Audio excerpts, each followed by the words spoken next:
Hello, how is everyone doing today? If you can hear me, press 1.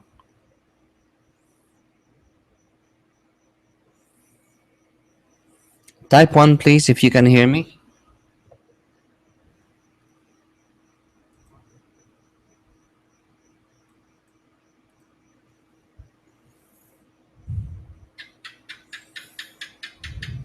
Okay, we got 3 ones. This is progress. 4, 5, and I'll buy you a beer. Okay. Sorry for the late start. My fault, guys. Late dinner, didn't notice the time. I knew it was 1 o'clock already, but I don't wear a watch, so I figured I still had another hour. I was wrong. Okay, so tonight we will be talking about the 700 Jinn, but more importantly, we will be talking about the application of the 700 Jinn and how we can basically take advantage of their names in general magical work.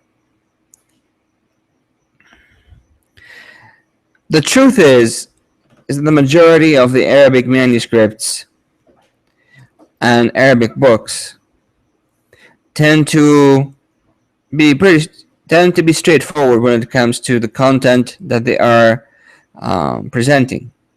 You open up the books and there's your powerful evocations like the Baratia, and then we go straight down to the 7 Jinn kings, Al-Ahmar, Shamhurish, Al-Abiyad, Marra, those guys.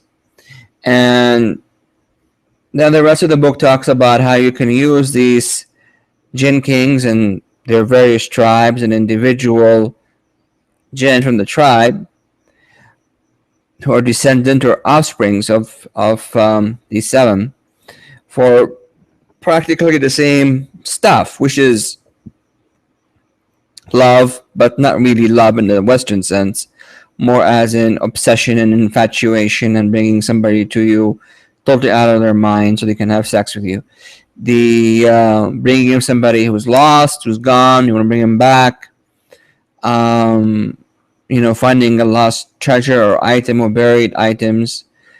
The discovery of who's a thief or who's a criminal and where they're hiding. Taking revenge on an enemy. Sometimes healing, but not very often. Stuff of this kind. And it's basically the most fundamental requests that a sorcerer would receive if he had an office and was running consultation 9 to 5. If you had 1,000 people walk into your office, you'll find out the majority of them are looking for love, money, or something in this category.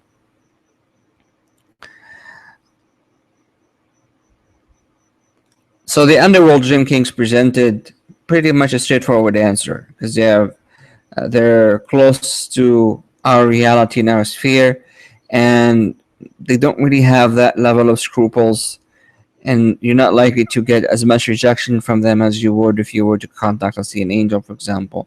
So the idea was very basic. You would call an angel, the angel would command the kings would then turn around and command a servitor, the servitor will come to you, you will reach an agreement, this is what you will do, this is what you expect to get, you'll agree to this agreement, the Jinn will then basically provide you with the services until such a time as you depart from this mortal coil. The reason we had hundreds of spells is because very often the true keys for the evocations and the original seals were kind of like sort of time limited. So if you got into a covenant with a genie and he gave you a seal and said, okay, use this seal to call me, then this applies to you and you only, and applies for as long as the covenant is working. Once the covenant has stopped working, it will stop working.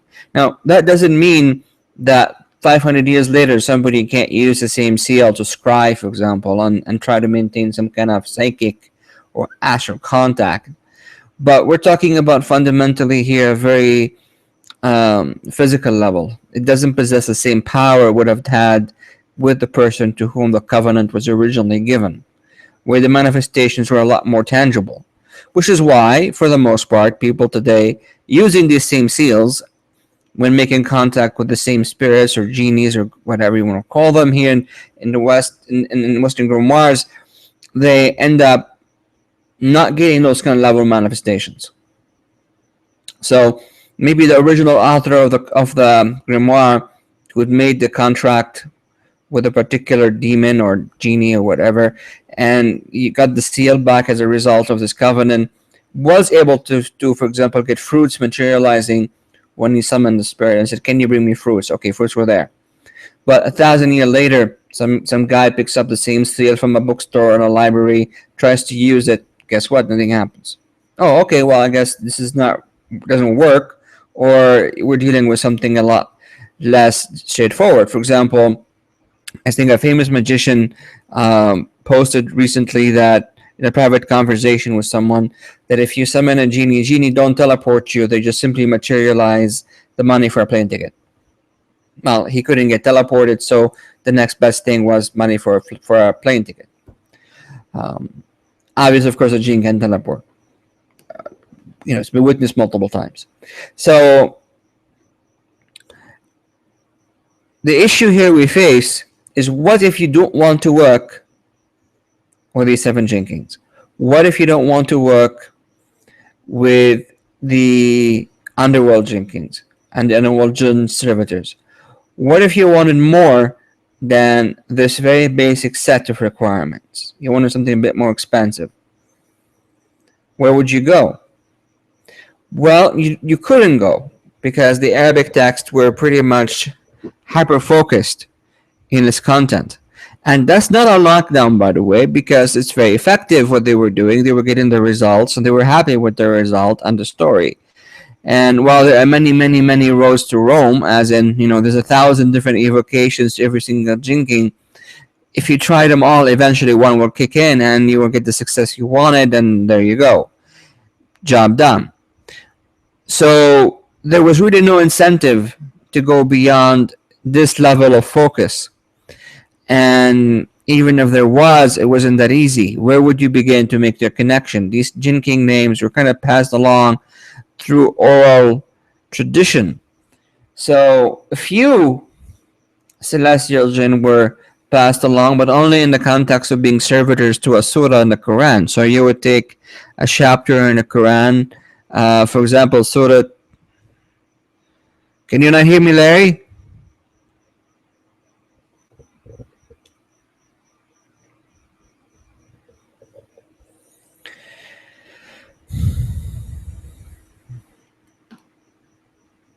If there's a sound interruption, let me know, guys.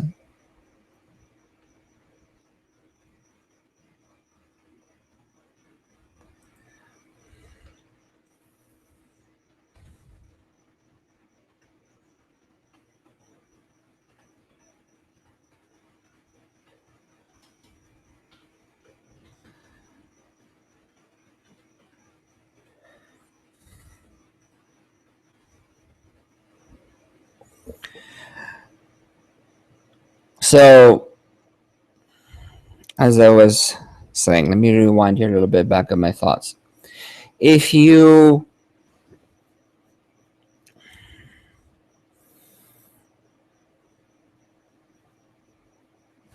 had to get the names of the jinn through various transmissions.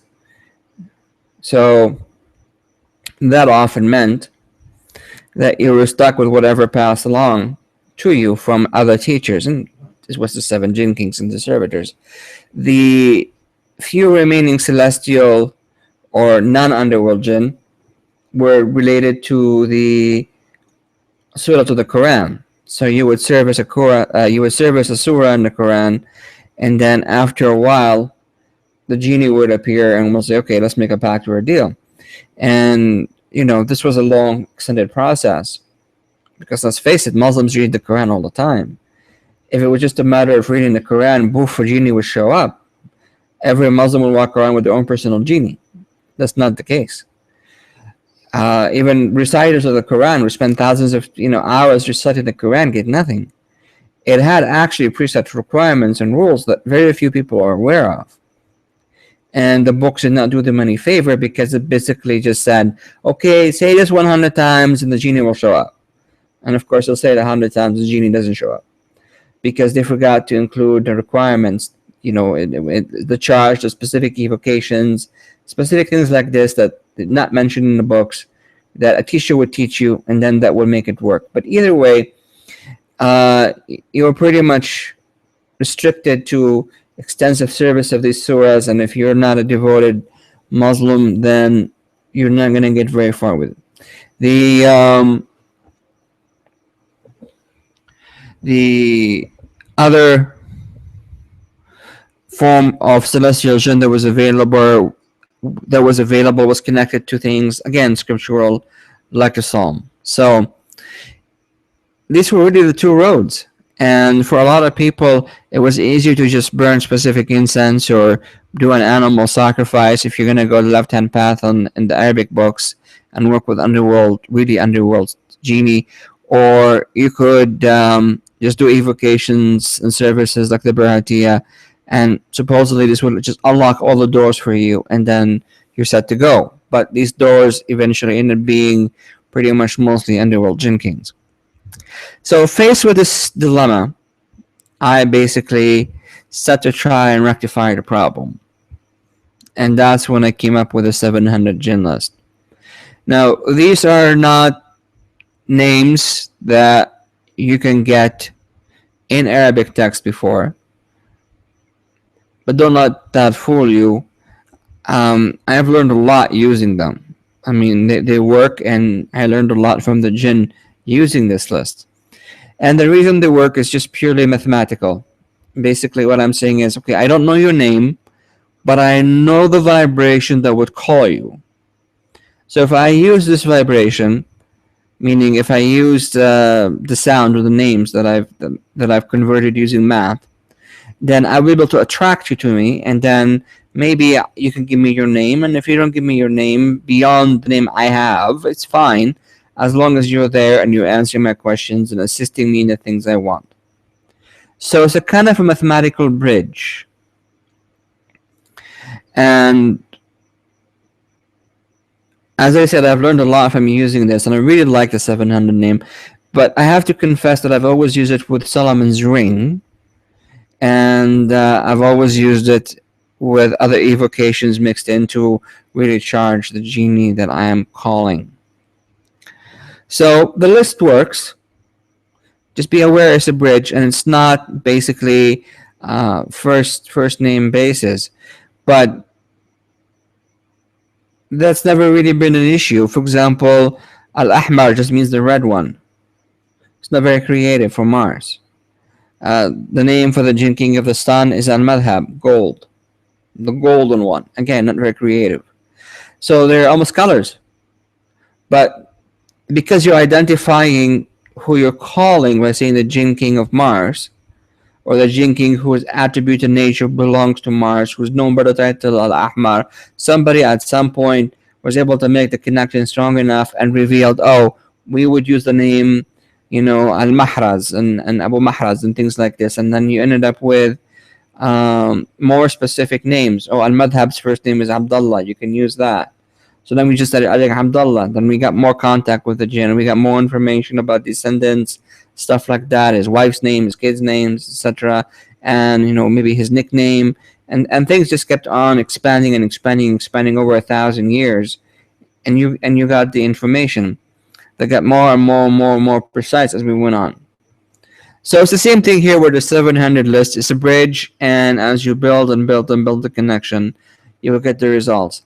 Don't get hung up on trying to figure out maybe what the jinn's real authentic name in his language would be, because you're opening yourself up to a lot of psychic shatter in your head and delusions, and that usually pops up a lot when you're working trying to figure these things out. If you close your eyes and say, okay, what is the real name of this genie, then a name will just pop up in your head. And if you ask 100 people that to do the same thing, odds are all 100 people will come up with different names, because it's not strong enough connection. Now, if the genie does show up in the sense a bit more tangibly to you, enter a covenant with you, gives you the covenant, and then reveals the name, you can go with that.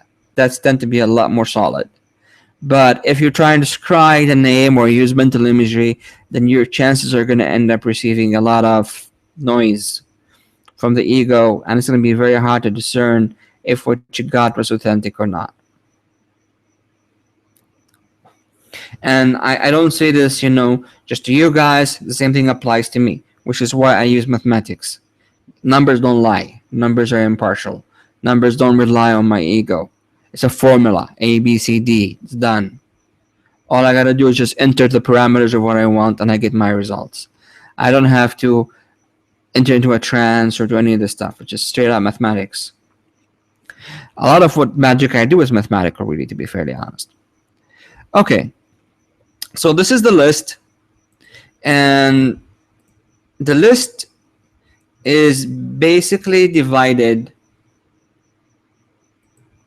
by religious function, or what I would consider religious function, or spiritual inclination. Basically, these are the Rohani Jinn, these are the Muslim Jinn, these are the Christian Jinn, these are the Hermetic Jinn. And the reason for this is because the more you have an affinity for the Jinn you're calling, the more likely the Jinn you're calling will be responsive to you. It's really a straightforward thing. If your affinity is mercurial, for example, you have an affinity to Mercury, and then you call a genie whose planetary affinity is opposite of Mercury or square to the energy of Mercury, you're going to have a resistance doing this. And we've seen this, for example, in the Golden Dawn, when we used to conduct elemental grade initiations, and we would have Zelator for earth, and then we would have Theoricus for air, Practicus for water, Philosophus for fire, and we noticed there's always one grade that someone would get stuck in and just can't seem to pass through. That's the grade that everyone would get, or not everyone, different individuals would get stuck in different grades, and then based on the elements in their chart, and they would have a hard time moving through that grade. They sometimes even get stuck for life, and they never pass it. I think Aleister Crowley, being an air sign, did not like Theoricus very much, so he just deleted it out of his own grade system, or just got rid of the grade Theoricus, just jumped up. But it's different for different people. Some get stuck on Earth and so on. So if your affinity is closest to an element or a planet or to a genie, you're more likely to get the results than if it's square or opposite that.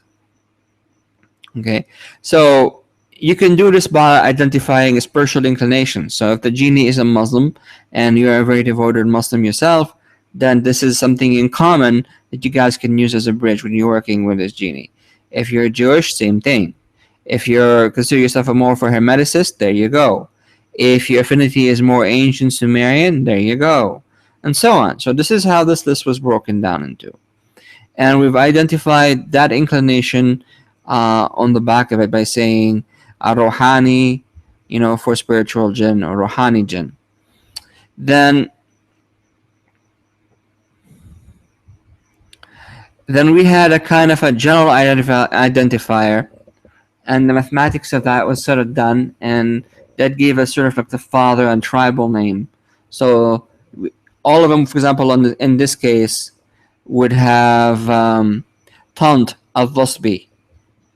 Basically, that's the Tant would be like the father element, and Thosbi would be like the tribal area, and it was all done mathematically based on the nature of the Jinn we're trying to call. And that left us with a simple kingship versus queenship, royalty, etc. And that was sorted out by the beginning name, really. Khal, Khalla, Dhasa. So Khal was sort of what if we wanted to figure out what spiritual Jinn or what Jinn would rule over kingship? And then we will mathematically figure this out, and then that will give us the name Khal. and we would go with that Khal. Khal would rule kingship. And because we've already done the calculation for the tribe, we know that based on what we were looking for, which means Rohani Jinn, that we have Tonto Dospi. A Rohani would just be an additional way of really solidifying the connection by saying it's a Rohani Jinn. But the mathematics already integrated that when doing this calculation for Tonto Dospi. So Tonto Dasbi is already identified as Rohani Jinn tribes, and that's just sort of what we're doing. So adding the word Rohani it's a bit redundant, but it's another way of really emphasizing verbally, mentally, psychically, in every way what we're trying to call. Okay. Uh,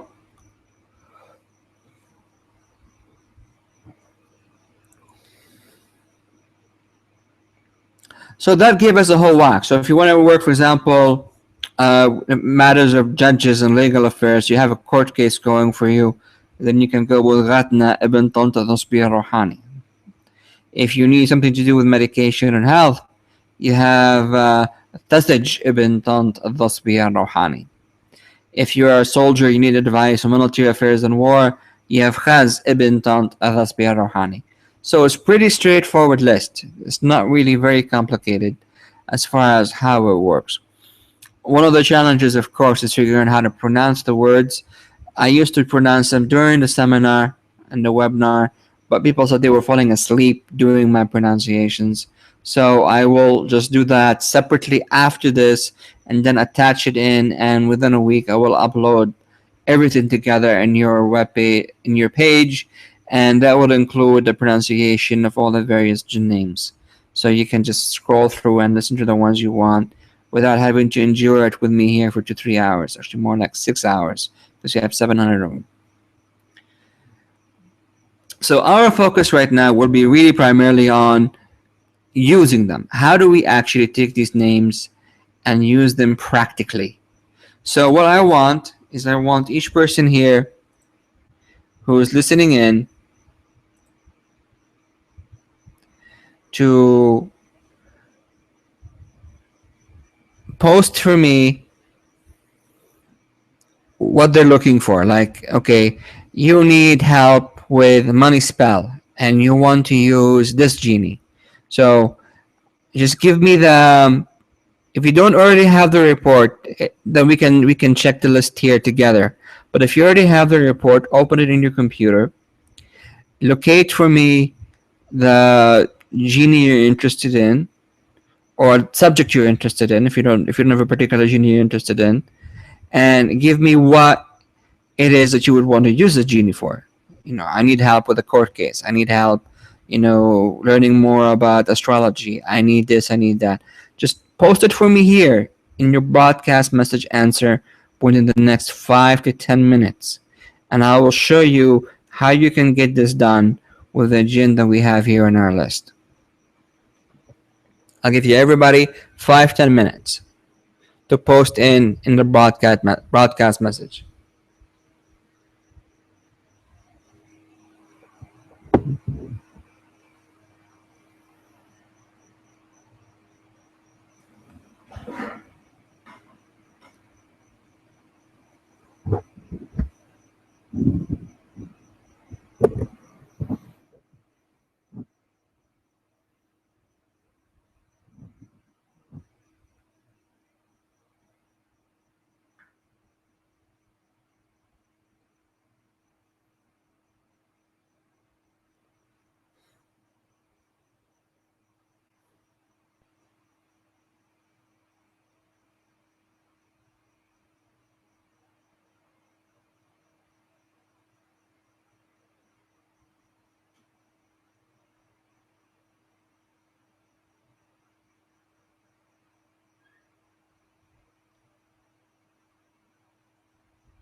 Okay. Well, first let's start with Sue. I want to use a genie to help banish the Huntington Beach police from my life. This is much harder than it sounds, and I'm not sure why the Huntington Beach police are bothering with you, Sue.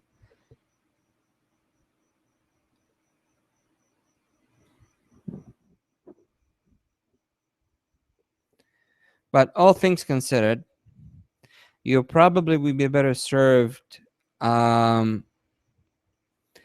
just trying to kind of get yourself unnoticed by the police. Banishing the police it's kind of tough, even for any magician out there. I'd like to get information and research about a particular situation that happened to me in my past and the people surrounding it. Okay, in cases like this,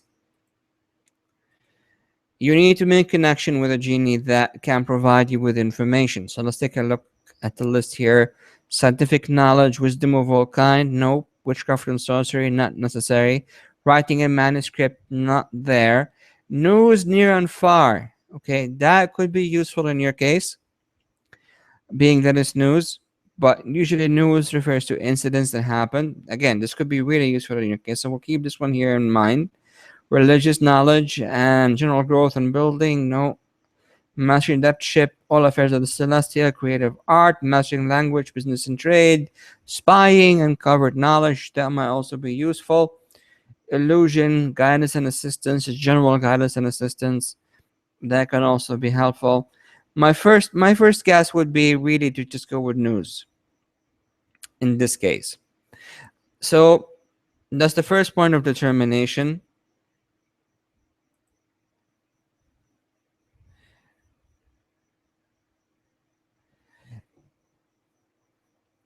So the next step here would be to identify a genie you're connected with.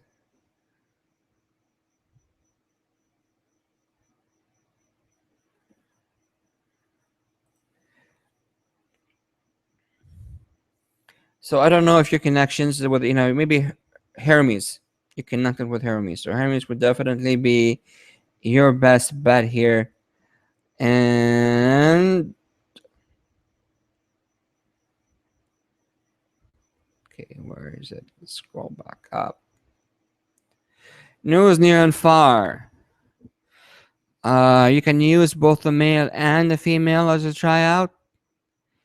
It's غذلة ibn Dal al-Ghashsaji al-Hormusi. غذلة ibn Dal al-Ghashsaji al-Hormusi. So let's just take this guy, or you can do the feminine. غذلو bint Dal al-Ghashsaji al-Hormusi. We will take both. We will take both.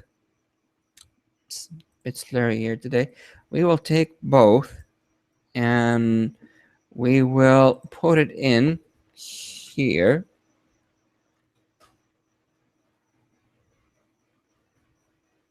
Actually, why am I even doing this?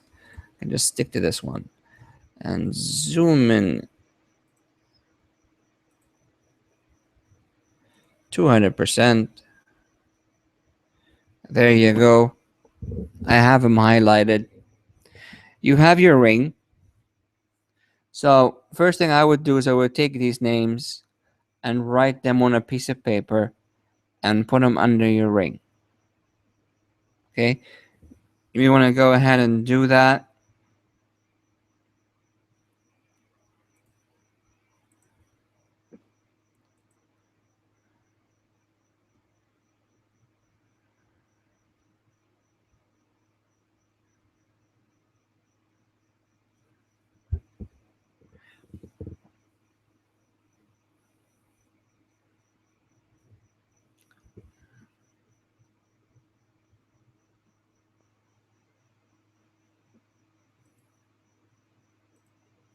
I'll pull it back up.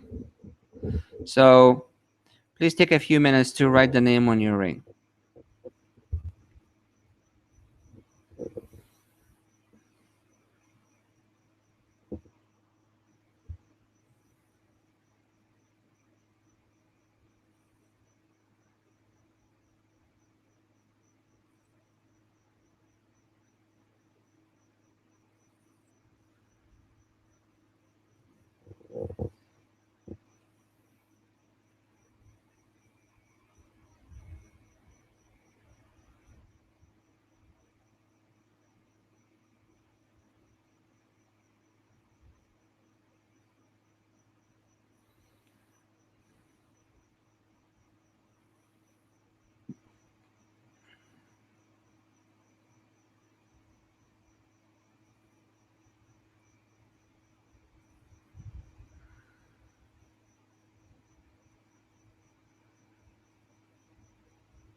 Okay. Did you have the paper already under the ring? Or should I pull the name back up on the screen?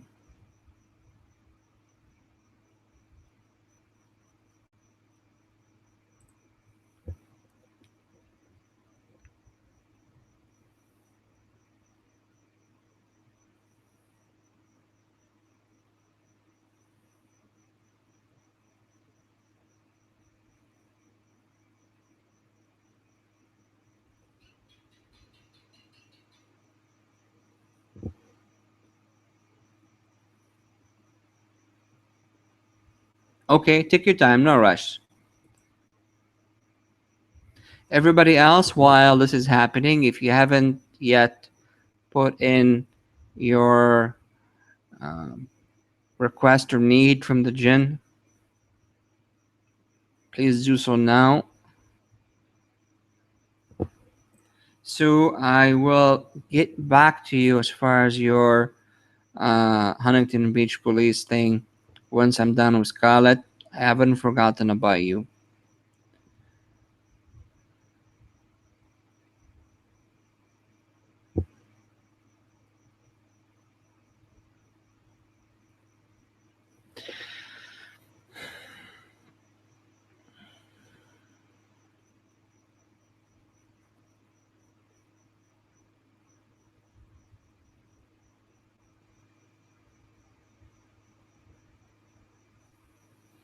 While we're doing this, I need to let you know that there will be a very special offer during this webinar that I will mention a little bit toward the end. So make sure you don't leave before you hear it, because I won't be presenting it elsewhere. This offer will just be right here during this webinar live.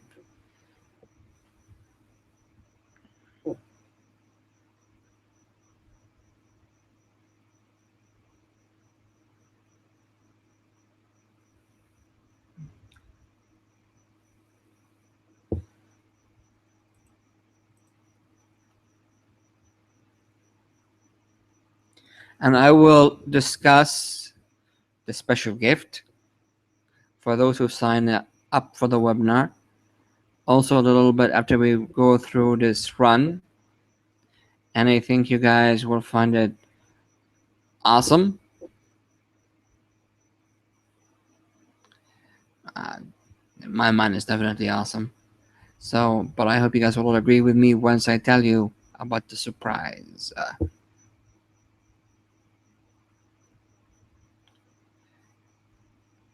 Just not to be cheeky, Scarlett, but EEP is only 3 letters.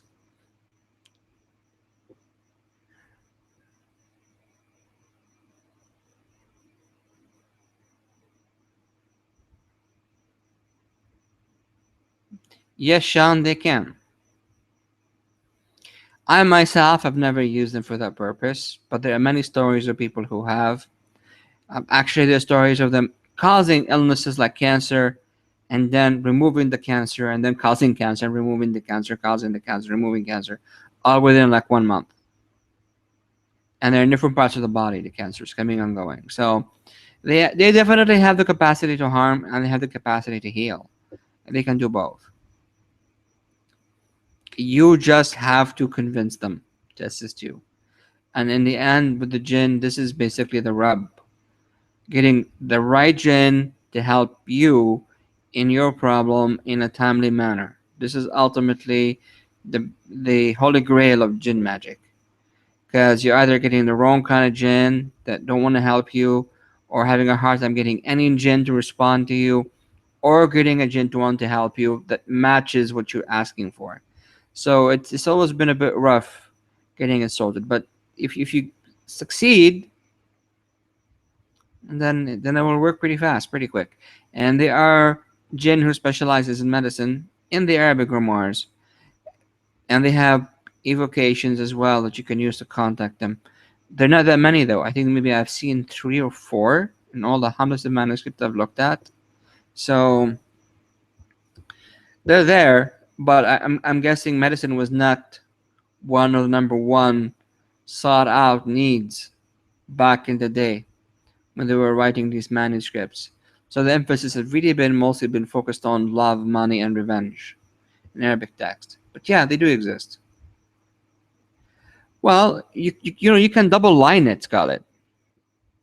If it's too long, you can double line it, or you can just roll the paper and fold it in half, if you must. And there's no other way for you to fit it in. Just try not to grease the actual, not to crease the actual letters that you're folding, and just kind of crease it at the space. But you can still do that as well, fold it. Or you can double line. Always double line when I'm dealing with names that long. Otherwise, the paper is just, yeah, it's not gonna fit comfortably. Oh, no, no, no, no, no, no.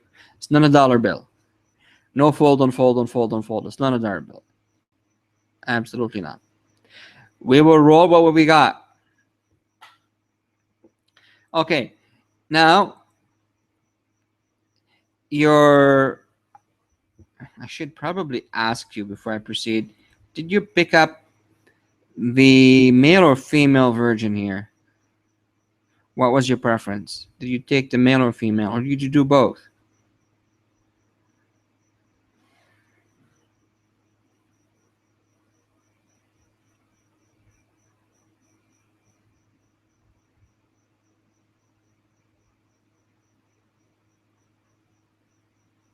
Both. Okay. So the names you got is Ghazla ibn Dal, Al-Ghajsaji, Al-Harmasi, Ghazlu bint Dal, Al-Ghajsaji, Al-Harmasi. No? So these are the two names you got. Now, what I have for you also that is not already in the file that was originally released is this.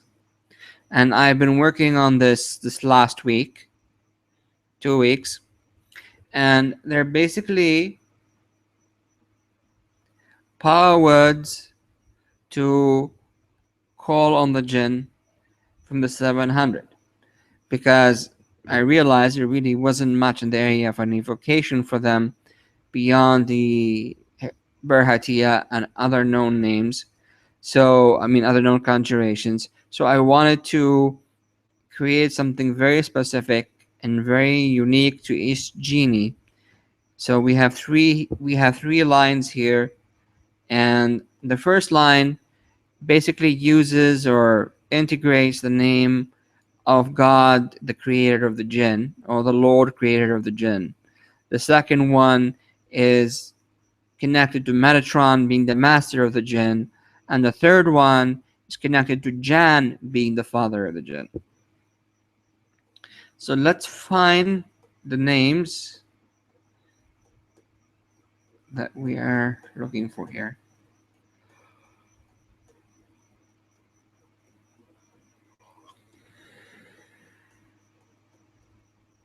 Here we go. Here's our names. So put your ring on. If you have cilantro or coriander, light the incense. If you don't, we can do a basic exercise without the incense. Just let me know when you're ready for me to go.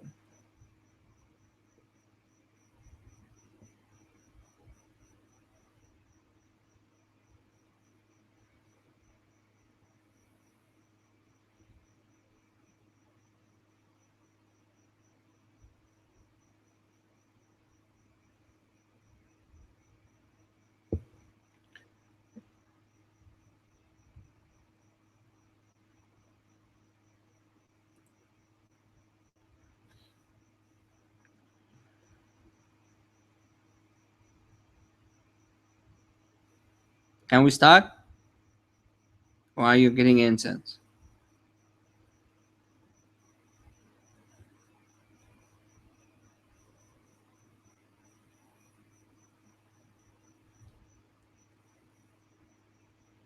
Yes, yes, of course. Wait, Sue, no, you do not need it. Sorry, I thought I was still reading Scarlet. No, you do not need it yet, Sue.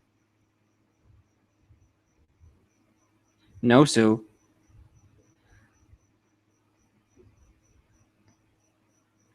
Okay, let me know when the incense is running. Not you, Sue, not you.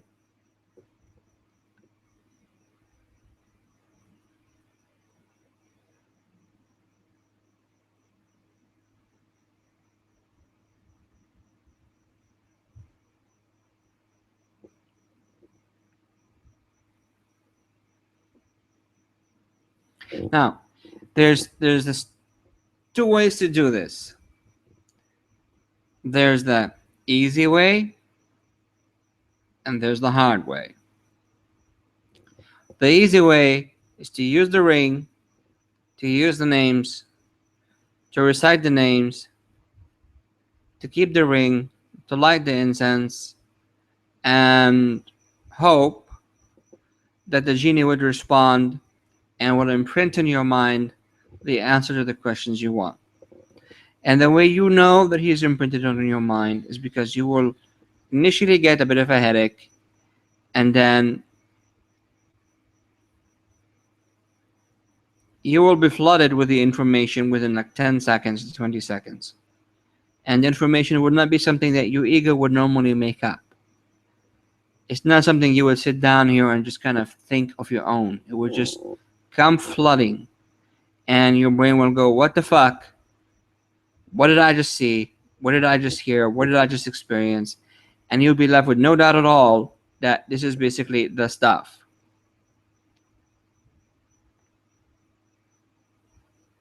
Okay, that's the easy way. The hard way is you take 3 cups or a piece of paper, and you ask the jinn to take the cup away or the paper away, bring it back with the answer written on it already. So even so the cup is empty, when the cup disappears or rematerializes, when it rematerializes again, it will actually have words written on it that will be the answer to the question you've asked. Same with the paper, it will vanish, it will reappear, and the words will be written on it again. The reason I said this is harder because obviously it requires teleportation, which means the jinn are going to be you really have to get the jinn on board with this, which is not as simple as it sounds. And you may have to do this exercise into a retreat phase, maybe a week time of regular daily, day and night meditation and repeat of the evocation, repeat of the request, and you have to hammer it and hammer it and hammer it till the jinn says fine and does it. So if it's a question that you only want the answer to in this fashion and no any other fashion, and you're willing to invest 1 week or 40 days into it to get the result that you want, then you can do this. And if you already have a connection with a jinn, it's even better because it'll be faster and more guaranteed. But if you don't have the patience, have the opportunity, have the time, or willing to invest that kind of effort into it, then using the ring and the evocation become the useful tool to get the result that you want, as long as you're able to maintain a kind of a strong psychic connection and you're telepathic enough, or at least receptive enough to telepathy, that the message can be embedded into your brain, and it will really feel like it just came from outside and it stuck itself in your head, and your brain is going, what am I seeing here? This is totally out of the realm of what I expected to think, or what my imagination would have led me to. It would have to be a bit of a shock to your brain. So since obviously we cannot do the 40-day here, so we're just gonna stick to the initial phase and see if we're lucky enough to get the results. As far as protection, because you're working with celestial jinn, you need a lot less protection than you normally would. Your protection would really stem from avoiding any interferences from local residents or any other negative jinn who may wish to interfere with your work. So obviously, yes, you can do your basic protection work. You can do your basic Shield of the Magi ritual. You can do your resident release. You can do a number of things like this here. And in a normal setting, I would definitely advise you invest an hour, 2 hours doing your spiritual practice before you put your ring on. It's not just put the ring and there you go. I would have advised a bit more complex procedure and purification and fasting and everything. Even if you're just using only the ring and you're only doing the work for only one day, I would for sure advise this. But obviously, this is more of an instructional run, and I don't expect anything bad to happen to Scarlett. And we're running this at already, we only have 2 hours or 3 hours to discuss and cover everything we need to cover. So we don't have time for each person to do a more complicated ritual work. So just take the ideas I'm presenting, and you can repeat them later on your own in a more elaborate way. For right now, I'm assuming the incense is already burning, Scarlett.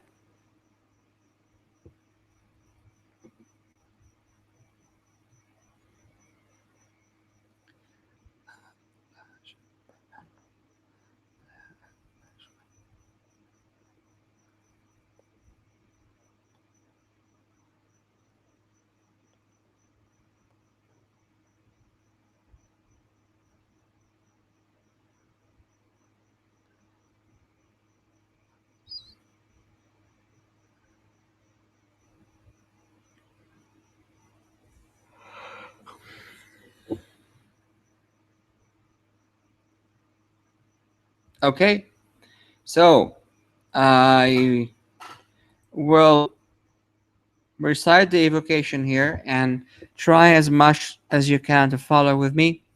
It's the name of the genie, of course, you have on the paper is Ghadla ibn Dal al-Ghaj Saji al-Hormusi. So I'll repeat his name. I'll repeat the evocation a few times. And you just close your eyes and kind of follow me as much as you could and focus on the ring that you're carrying. And I would point the ring a little bit toward your third eye to really kind of stimulate your third eye while we're doing all this and get it more open and active.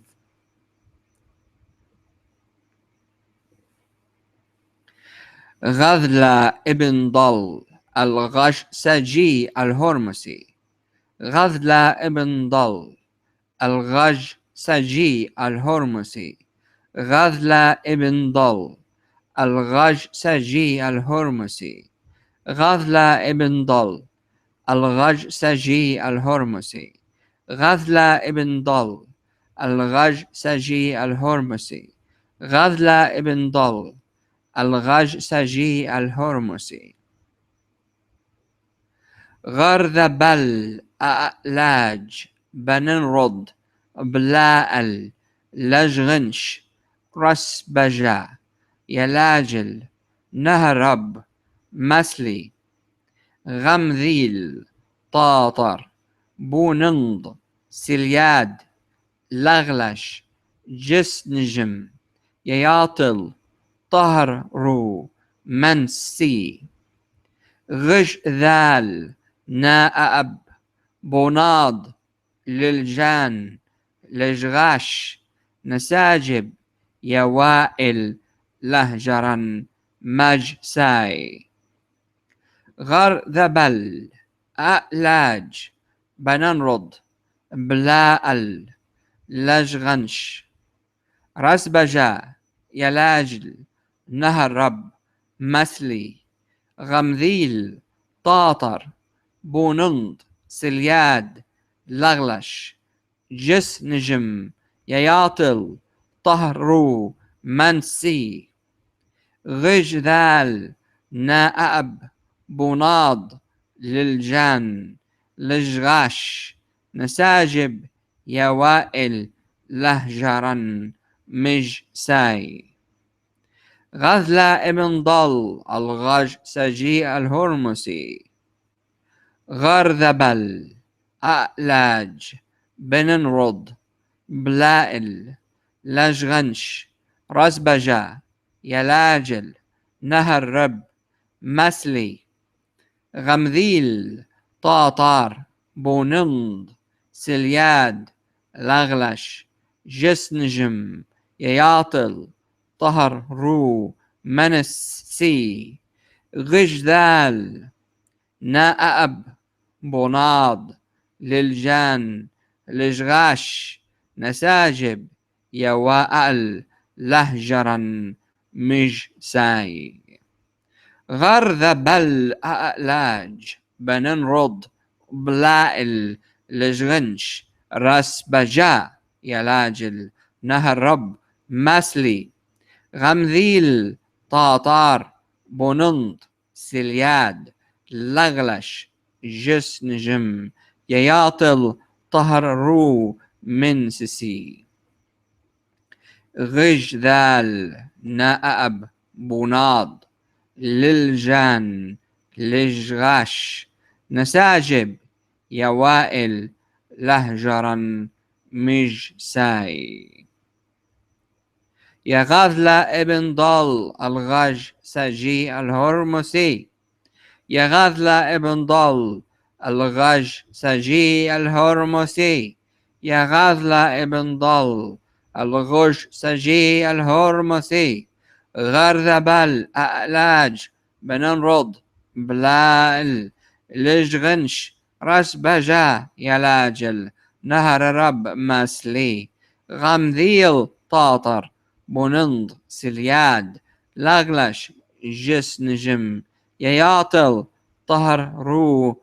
منسسي غج ذال نائب بوناض للجان لجغاش نساجب يوائل لهجرا مجساي غرذب الأعلاج بننرض بلائل لجغنش رسبجا يلاجل نهر رب مسلي غمذيل طاطر بونند سلياد لغلش جس نجم يياطل طهررو منسسي غج ذال نائب بوناض للجان لجغاش نساجب يوائل لهجرا مجساي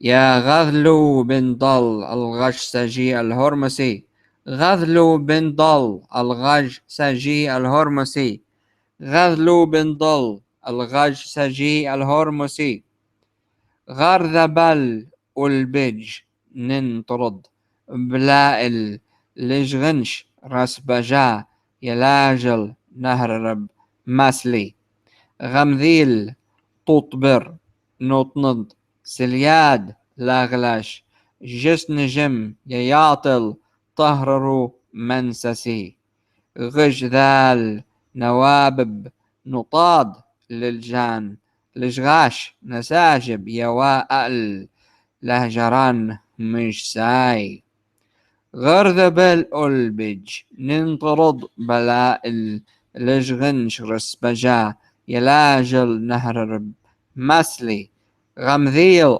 ططبر نطند سلياد لاغلش جس نجم يياطل طهررو منسسي غج ذال نوابب نطاد للجان لجغاش نساجب يوائل لهجران مش ساي غرذ بل البج ننطرد بلائل لجغنش رسبجا يلاجل نهر رب مسلي غمذيل ططبر نطند سلياد لغلش جس نجم يياطل طهررو منسسي غج ذال نوابب نطاد للجان لجغاش نساجب يوائل لهجران مش ساي يغذلو بن ضل الغاش سجي الهرمسي يغذلو بن ضل الغاش سجي الهرمسي يغذلو بن ضل الغاش سجي الهرمسي بحكي غاذا بال البيج ننطرد بلائل لجغنش راس بجايا لاجل نهر رب مسلي غمذيل تطبر نوطند سلياد لاغلاش جس نجم يياطل طهر رومنسسي غجذائل نوابب نطاد للجان لجغاش نساجب يوائل لهجران مجساي يغذلو بن ضل الغاش سجي الهرمسي بحكي غاذا بال البيج ننطرد بلائل لجغنش راس بجا يلاجل نهر رب مسلي غمذيل طوطبر نوطند سلياد لاغلاش جس نجم يا ياطل طهرروا منسسي غجذال نوابب نطاد للجان لشغاش نساجب يا وائل جران مش ساي أنت يا غذلو بن ضل الغش تجي الهرمسي وأنت يا غذلة ابن ضل الغش تجي الهرمسي بحقي غرذة بل أعلاج بنرض بلاء الغلشغنش رس بجاي لاجل نهر رب مسلي غمديل طاطار بننضل سلياد لغلش جست نجم يا ياطل طهرروا منسسي غجذال نائب بوناض للجان لشغاش نساجب يا وائل جرن مش ساي يا غاثلة ابن ضل الغش تشي الهرمسي يا غاثلو بن ضل الغش سجي الهرمسي يا غاثلة ابن ضل الغش سجي الهرمسي يا غاثلو بن ضل الغش سجي الهرمسي.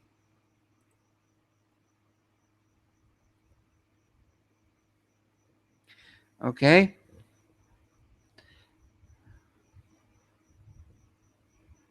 Ask your question, Scarlett.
I'm not talking.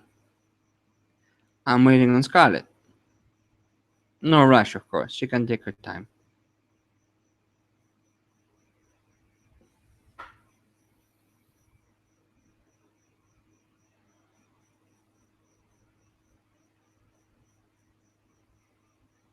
And if you need me to repeat the prayers and evocation, Scarlett, I am happy to do that. There's no rushing here. I can do this as often as you need to get the result you want with the ring.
Yes, I will give you the pronunciation for those prayers offline.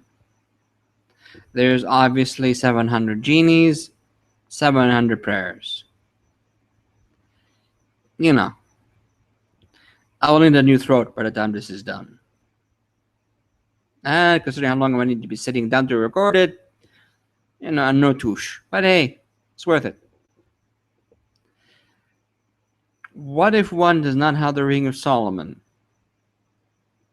Well, I'm sorry, I can't help you there, Nasir. This exercise uses the Ring of Solomon. If you don't have the Ring of Solomon, you're going to have to do it the hard way. Extensive prayers, extensive evocation. I mean, even if you have the ring, you still have to do those things. The ring is nothing more than sort of like a magnifier that increases the vibe. But you know what? In your case, you do not need the ring. You just need the knock knock. Knock knock. Knock knock. Trust me on this. It will work wonders.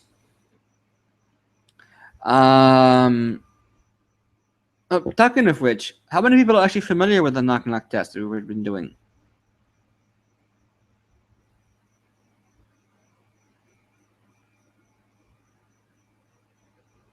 Okay. Everybody's quiet. Well, the Ring of Solomon is an essential tool in the hand of somebody who is very actively working with the jinn, but it is not by all means indispensable. You can definitely use it. You can definitely use the materials without the ring. The ring just makes your life easier. It's the same really with the knock knock. You can definitely do it without the knock knock, but you need the knock knock. It makes your life easier. It just depends on how much easier you want things to work out for you.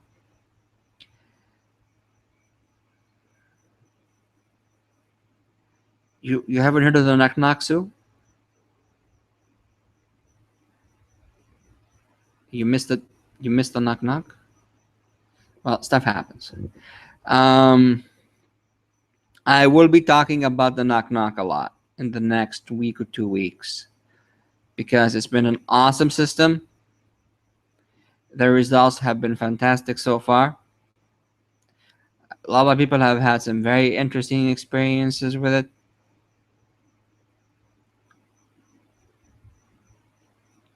Okay, to sum it up, guys, since people are not familiar with the knock knock, I'll just kind of make it very, very short. When you chant the name of the jinn, you are using words, right? You're using letters, you're using words. The Sefer Yetzirah put it in a very simplistic sense when it said that basically the tree of life is about letters and numbers. There's quantity and quality, basically. The description of the quality is the letters, the quantity of measure is the numbers. Letters and numbers, letters and numbers, letters and numbers. Now, when we are using the words magically, we are limited to the 28 sounds that we have. Okay. So the idea actually came from working with the jinn themselves. They actually the one who explained the knock knock idea. And what it really is you're creating an oscillator or a vibrator using binary. And instead of being limited to only 28 sounds, you have a wider gamut of sounds because you're using binary. And you're working the binary into knocks. And if you remember spirit tapping, back in the day, whenever people's houses get haunted, there's lots of knocking that begins to happen. And nobody ever knocks back in the sense of trying to communicate using knocks as well. Most people just get scared and go, oh crap, somebody's knocking. I need to bring an exorcist and get rid of the ghost. So it's really a form of communication with the jinn. And it was an experimental idea where we took the name Shagal, converted it into binary knocks, gave the audio out, and people did not do any evocations of any kind and simply just play the audio on the computer or on the speakers or on the phone. And the result have been very fantastically interesting. We got all kinds of weird stuff happening, right? For example, just in our house alone, I have 3 girls who have completely zero experience in magic listen to the knock knock. They don't chant anything. They have no rings. They're not saying a word. They don't even know what they're listening to. I just grabbed them, sat them down, and said, put the headphone on and listen to this. And it was a truly, I hate to use the word because I don't like to use words like that, kind of a muggle test.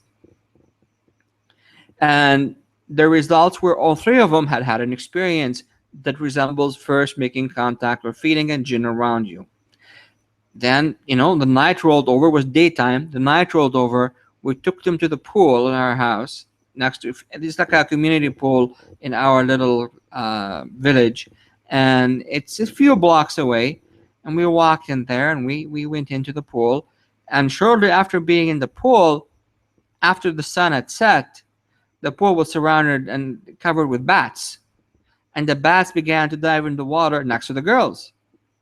So obviously, I just packed all the family and everybody and came in home, not really making the jump that where in the hell did the bats come from? We don't have bats here. There's no caves, and I've never seen bats in this area before. And everybody, of course, was in complete terror and fear and shock. Oh my God, there are bats. We have bats. And it wasn't one or two, a swarm of bats, basically. Maybe like 15, 20 bats over our heads, nonstop, just keep circling. So then the next day, I leave the house at 3 a.m. and there's a bat right next to my window. He just flies off and almost hits me in the face. He's been perched next to my window. And again, we're nowhere near the pool. We're a few blocks away. And there's many houses and many places in between, but this very big bat camped right there. So, that's one example of how the knock-knock affected people. I mean, I've gotten a whole walk of responses from people on the effect of the knock-knock. To go back to the question on Solomon's ring, there's only one Solomon ring. Nobody has Solomon's ring. It's Jogal actually who has Solomon's ring, and he has it locked up in a cave where no human being can ever get it.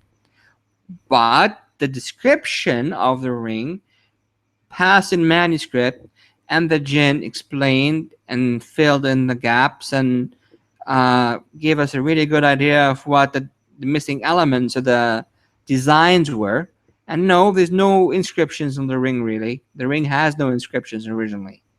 So we were able to duplicate the ring, which is not easy to do because it's not just a piece of metal that you roll around your finger and you just write Hebrew letters on it or Arabic letters. It's not like that at all. So it requires a craftsman to build the ring, and basically we just have duplicates. None of us have the original ring. It's all duplicates. So how many rings of Solomon are there? One. How many duplicates? 10, 15. Okay. To go back to Scarlet. Sorry, we're gonna get distracted.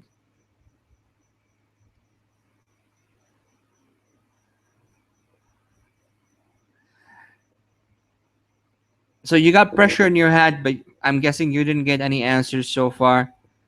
Anything tangible? You want to do this longer or more? If that's the case, then of course, we probably should do this at alone when we're not all around the computer for the webinar. But I will record, obviously, the conjurations and the evocations, and you can just pick them up at any time. Okay. It might come in dreams, by the way, also. Might come in dreams. So to scroll back on up a little bit here and see other people's requests.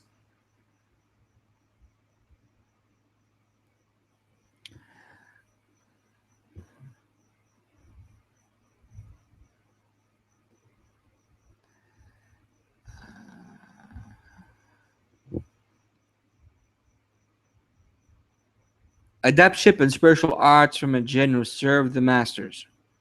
Well, Dave, that would pretty much be along the same line. What I would do with you, though, so you want adaptives. You already identified your genie.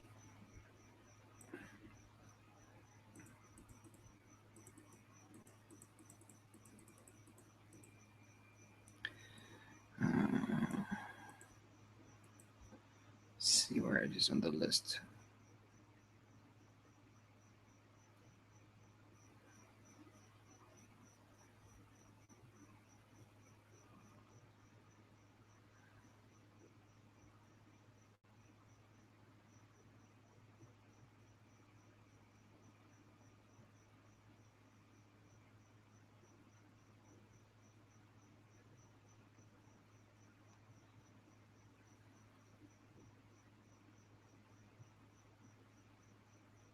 Okay, here we go.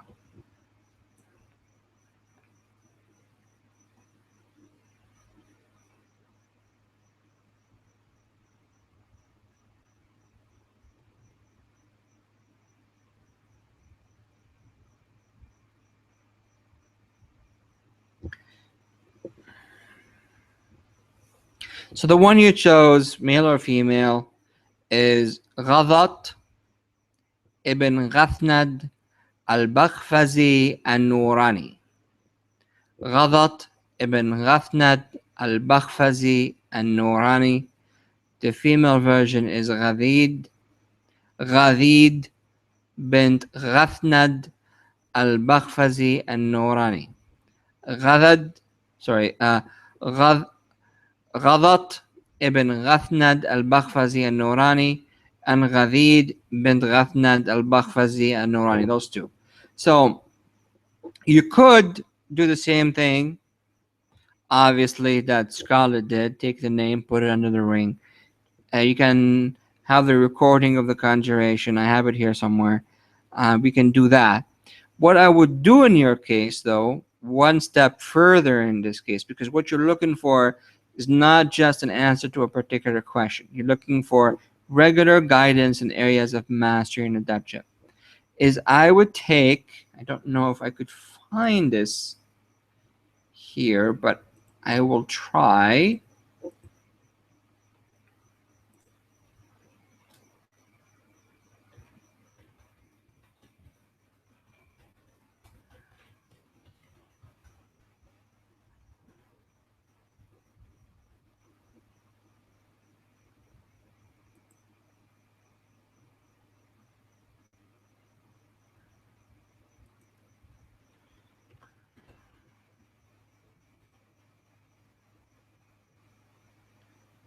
Daf, it's not really how to pronounce. Thing is, there's really no V in the normal sense in Arabic. V is actually fair letter with 3 dots on top.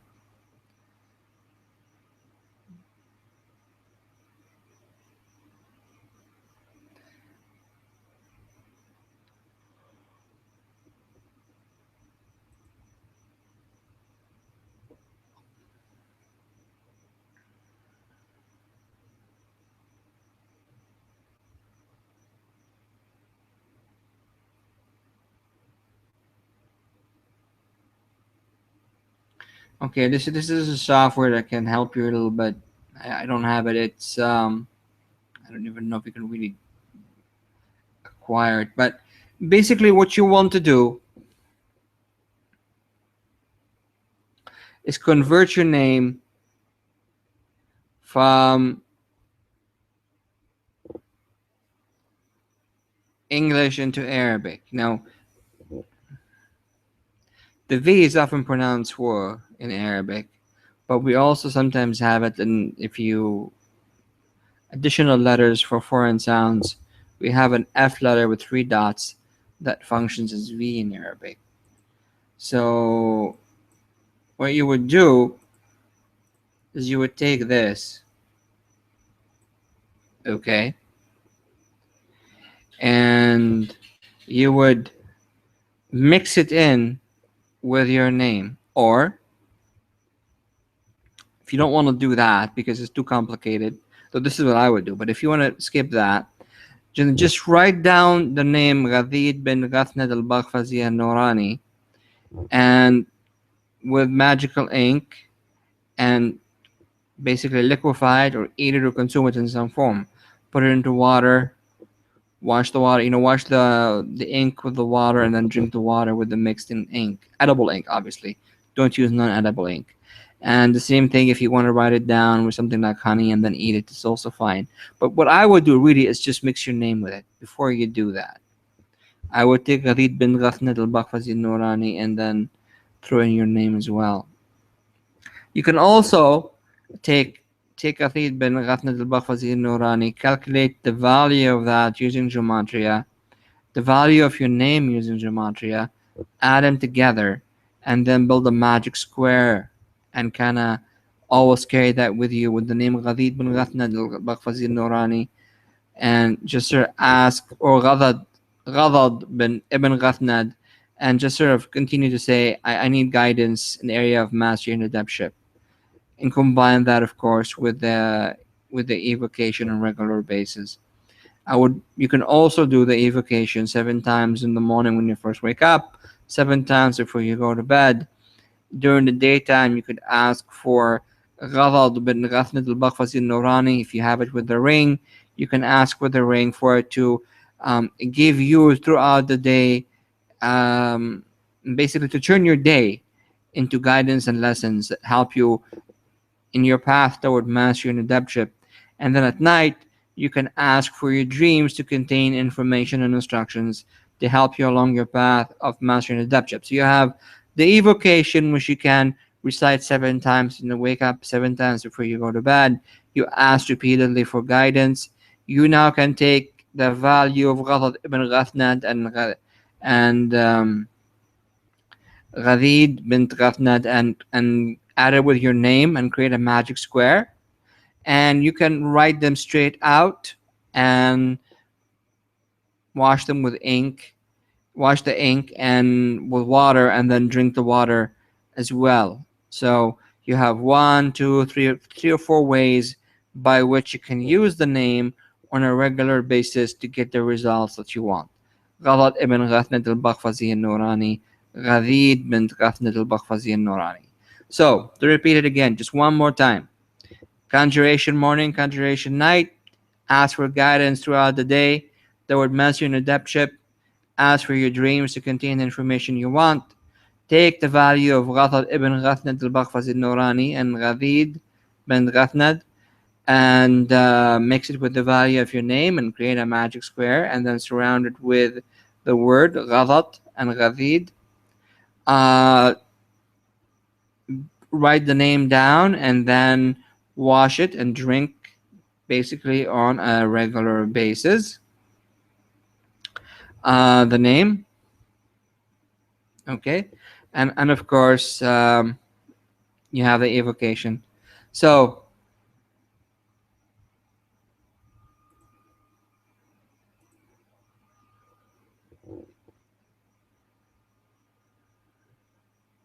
yes, I would use your birth name, Dave.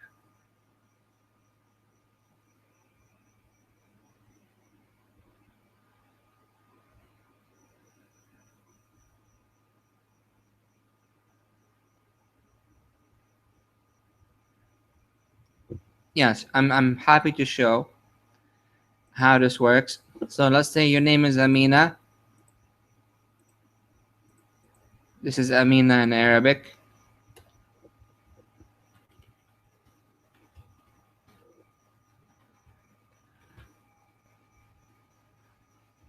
Okay, so now we want, let's say the name of the jinn is just Jan. Just leave it as Jan. So what I would do is I would go G A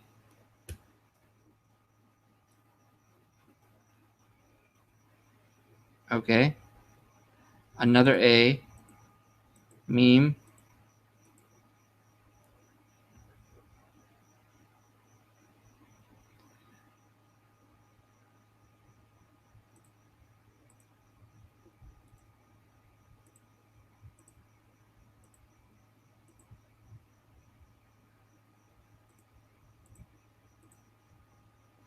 there, something like that. And then I would take that, I would convert it into numbers underneath.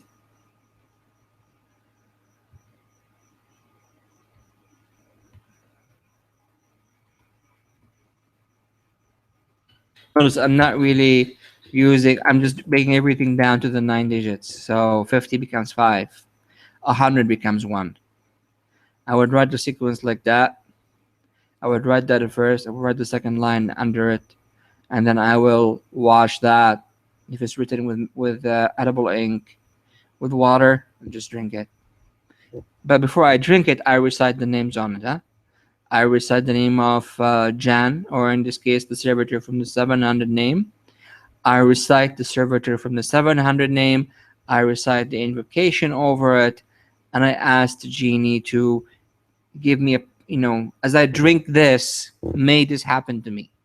So as I drink this, may I be guided by you on all affairs of adeptship and spiritual mastery on the path of spiritual development, and so on.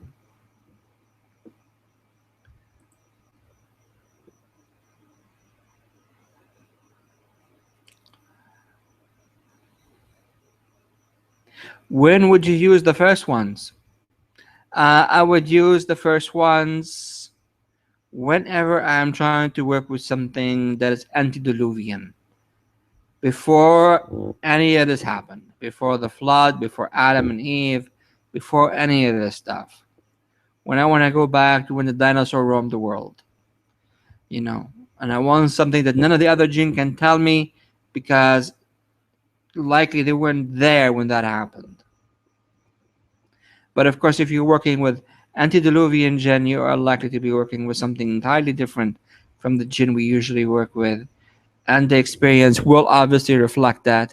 And you have to be prepared for the differences that you're going to encounter. Daryl, the following principle is a knock knock is to record the charge or call the Bharatiya. Well, actually, that's pretty much what we will do. We will record the charge, we will record the Bharatiya, we will record the name of the genie, and we'll put them all together, and you can just play it all into a loop.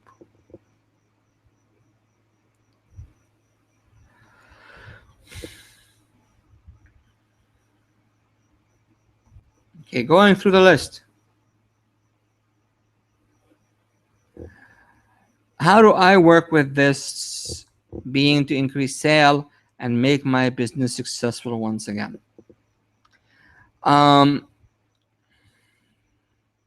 There's two ways of doing this, Roger. One is you can, well, let's just identify a genie that deal with this, and we will stick with the Nurani because we already have this open. So fetching an end, bringing mysticism, religious, general growth and building.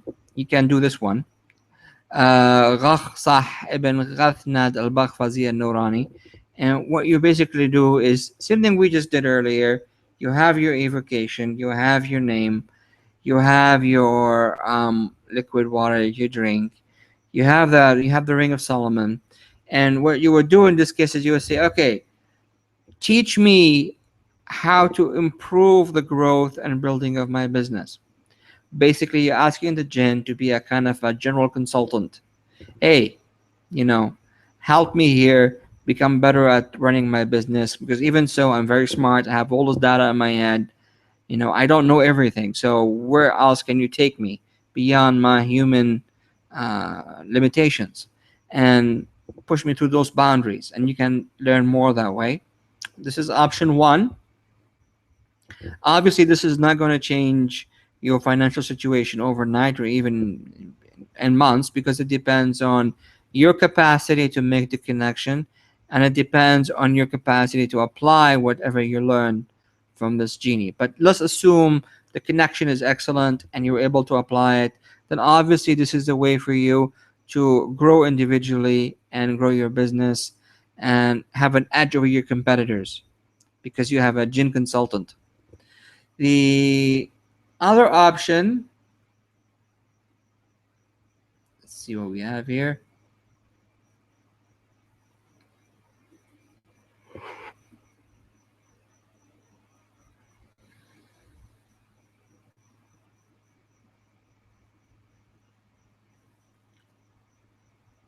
Okay, we have fetching and bringing of things.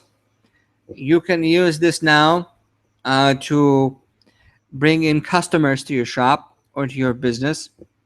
And the way to do that is you have to create a kind of a talisman. So what you would do is you would take the name of your business, the street your business on, if it has a physical location, the day the business was incorporated, and you will have a very long sentence, my business blah blah blah, incorporated on this date, located on this address. You have this long sentence. You take that, you convert it into numbers, you put it into a magic square, and then you write down the charge, O Khak'a ibn Khathnid al-Bakhfazi al-Nurani, and you write down the names of the evocation associated with him around your square. bring to this location customers. In just continue to fetch and bring customers, buying customers to the shop location. And then you would take that, you would hang it on a tripod, you would incense it, you would recite again the names of the evocation and the name of the genie, and even throw in the barhatiya if you feel like you need it. Continue to do that until the talisman begins to spin. Take it, wrap it in a white cloth so the sunlight doesn't hit on it, and then hang it somewhere next to the entrance of the door. There, your talisman for fetching and bringing customers is right there.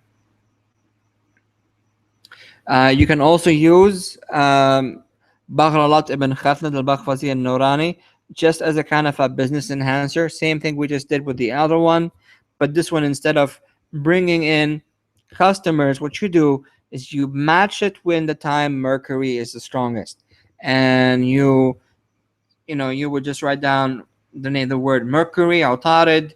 You would write down your name. You would write down Baghlat ibn Khafnat al-Bakhfazi al-Nurani.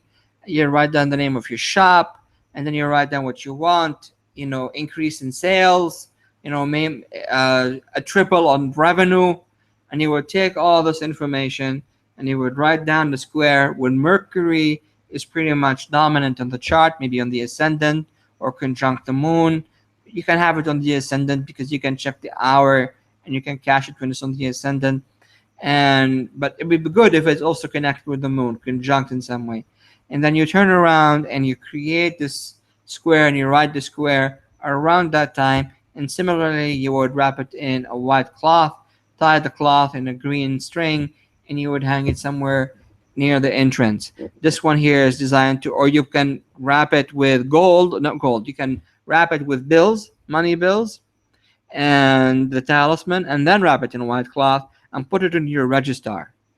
So that way, if you have a cash drawer, it goes into your cash drawer to increase your business and trade. And it's done during the time of Mercury. So you have now three options.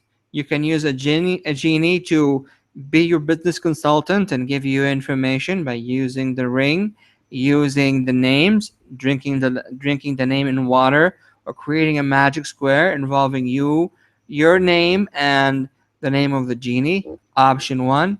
Option two, you bring or you create a magic square involving the fetcher genie, and you just write the name of the genie. You write the name of the store, the address of the store or the business, and when it was incorporated, and then you add the word paying customers and bring to me the charge, bring to me, or fetch me paying customers. Put that into your magic square, write the charge, write the names, consecrated on a tripod, wrap it in a white cloth, located near the door. Option three, business and trade. During the hour and time of Mercury, you take your name, you take the name of the genie, you take the word Mercury, the planet, you take in the name of the store, you put it into a magic square again, you consecrate it, you wrap it up, and now you with some money, and put it in your cash drawer, or wherever you put your cash, and that functions as bring me money, basically, talisman.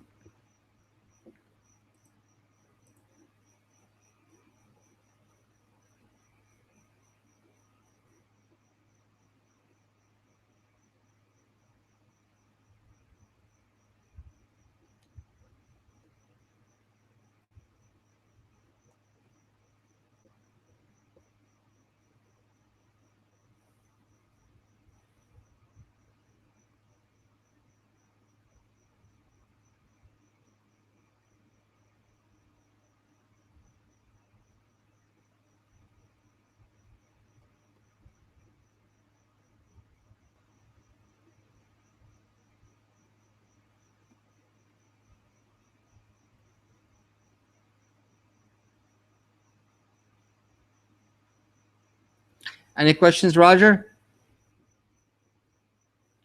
Anything at all you need clarification on?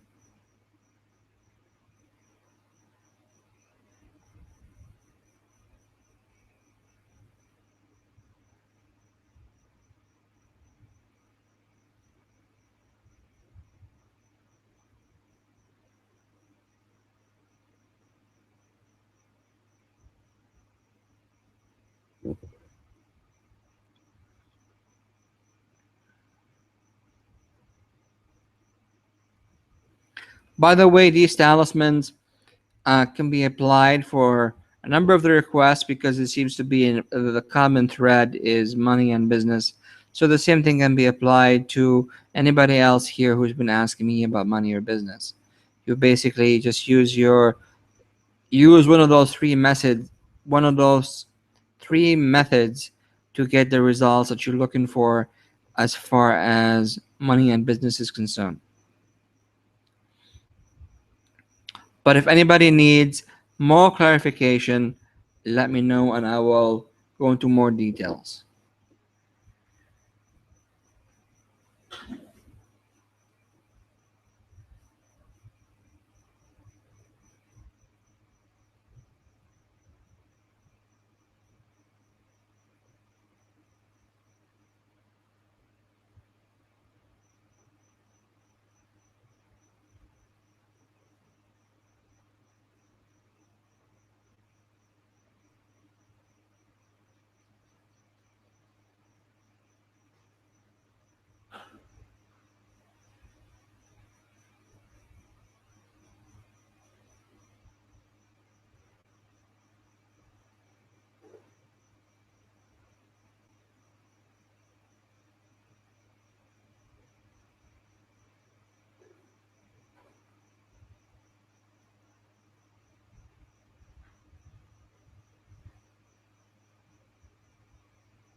Yeah, we'll include it all.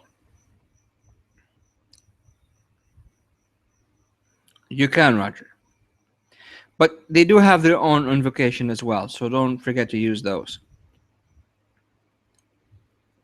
As I mentioned, they all come with 3-liners. So you got 130 pages here of evocations that you can incorporate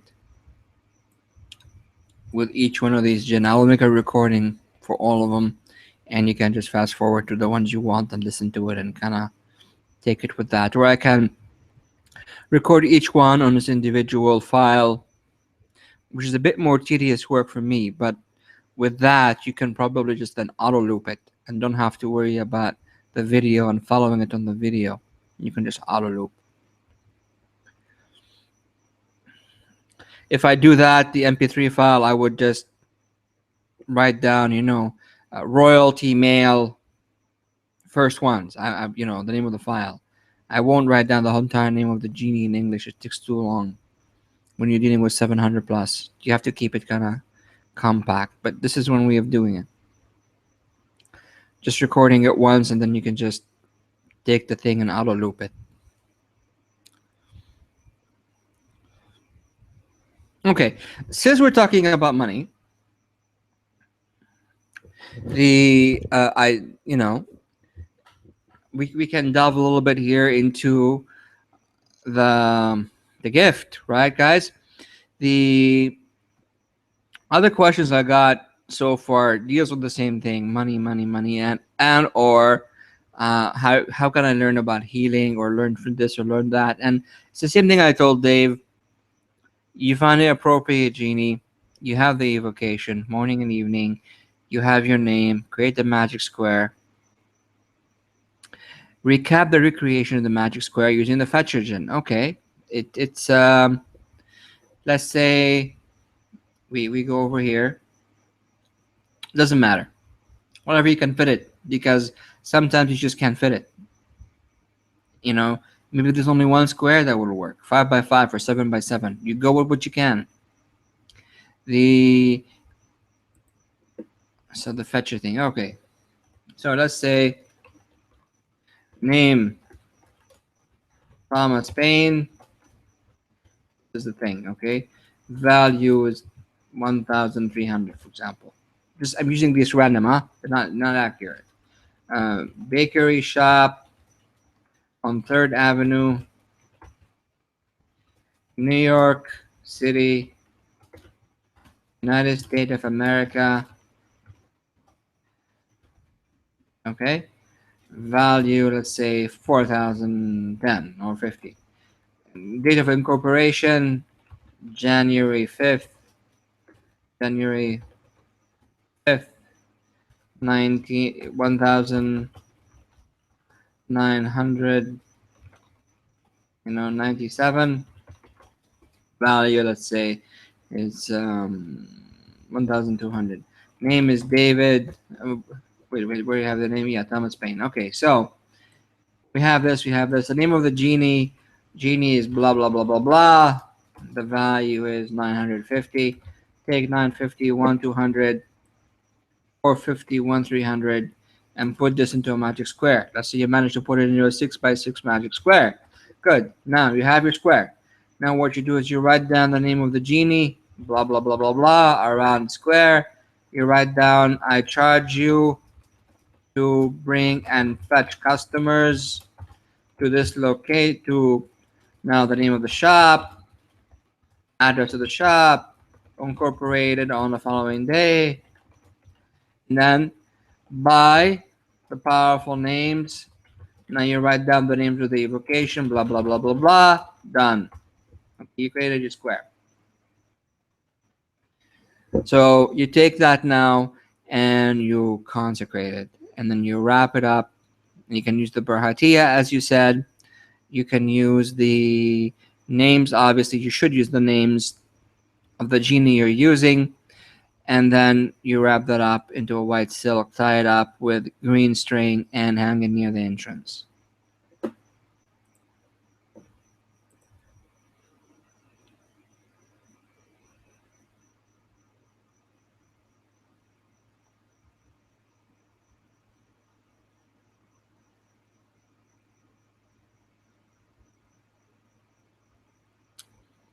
Okay, any more questions on this procedure?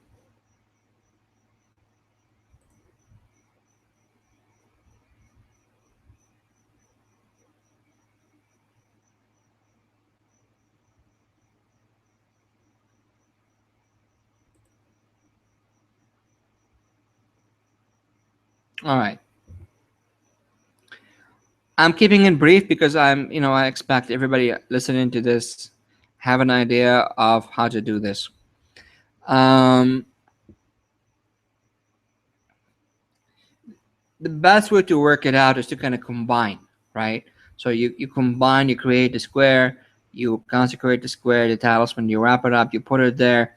Then you do step B, you create one for the register, you put it there. Step 3, you evoke the genie to give consultation and advice. You work with him on a regular basis, and so on. So you do multiple things.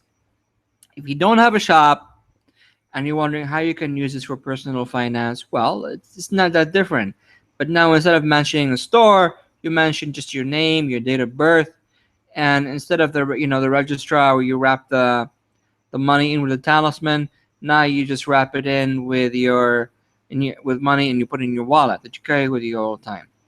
Instead of a fetcher Jinn that you locate in front of the door to fetch your customers, you can now create a fetcher Jinn to fetch your jobs or fetch your money opportunities, and you wear it around your neck in a pouch.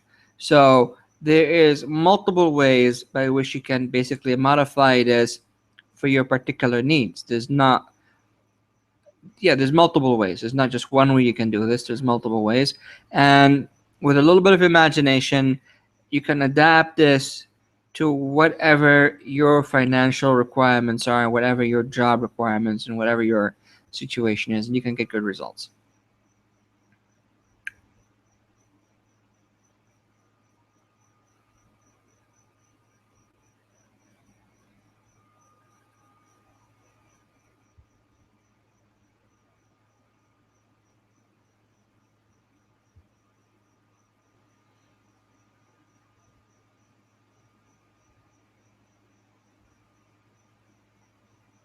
Okay, any more questions?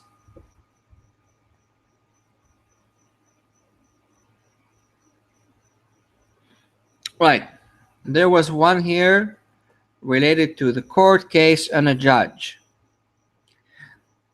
Well, you already have the name of the judge. That's a bonus. I would use the one that rules over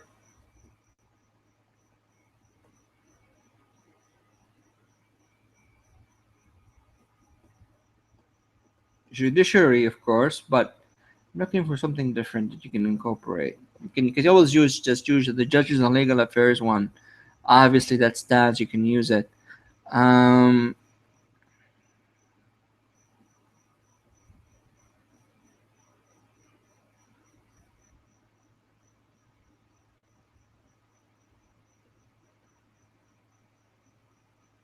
Okay, we don't really have any other options, so we'll just use that.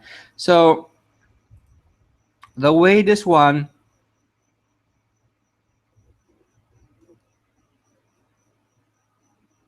works for you is you gotta create something that the judge will be influenced by. And the problem, of course, is you have nothing from the judge that you can use, just his name and just a photo. So what I would do is, yes, you can use the ring, and you can call the genie in the ring, and then ask the genie to help you with your court case. That would be the easiest way to do this. But unless the genie gives you back a covenant, or at least give you a sign of agreement, then you might run the risk of it not doing what you're asking or hoping it would do, and then being disappointed that it didn't work. And it wouldn't have worked because you never got really the confirmation from the genie that your petition would be acted upon. Just because it received your petition or received your request doesn't mean it will act on it. And this is something that you guys need to keep in mind whenever you're working with a jinn. You didn't fail when you've asked something and what you asked did not materialize. The failure is not in the magic you did, or failure is not on in the sense of your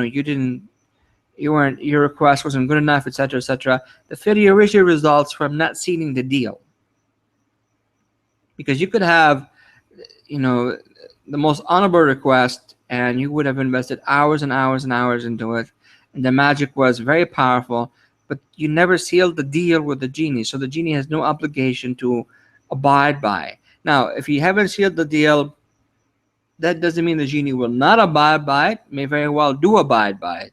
But if there's no sealing of the deal, no covenant, and there's no guarantee, no insurance. So you want your insurance. You want to find out from the genie if there's at least no covenant that he would actually really do it. So they would leave you a sign of agreement. There has to be a sign that says from the genie, yes, I will do this for you. He could move an object. He could give you a kind of a dream. He will do something or another to indicate to you that he will go ahead and comply with your request. All right. So, but if you can get it though, that's a straightforward thing.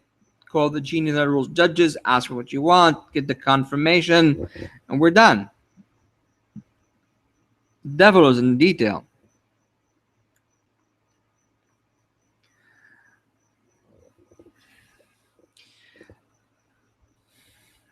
The other alternative is to really get the judge to change his mind on the judgment, and use the genie to influence the judge's mind. Now we've gone from general working to a lot more directed sorcery. So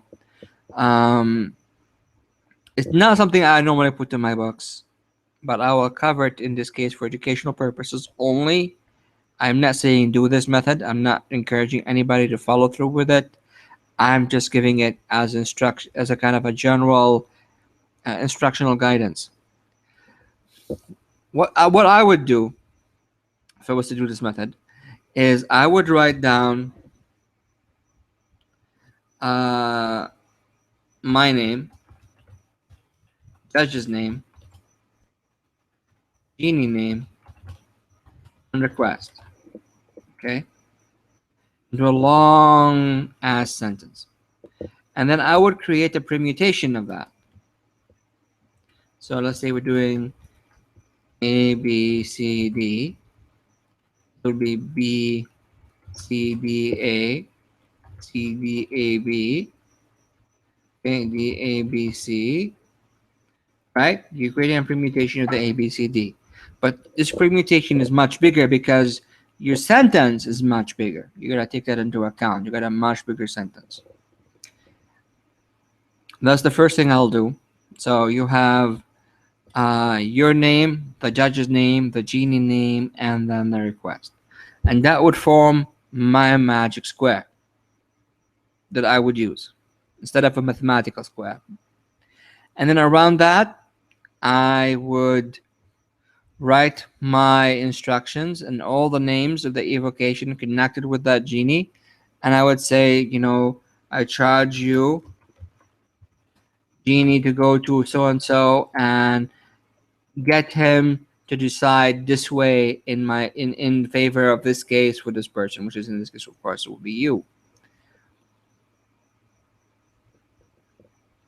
And once you've done this, you would charge the square and you recite the names on it like crazy. Just keep charging and charging and charging.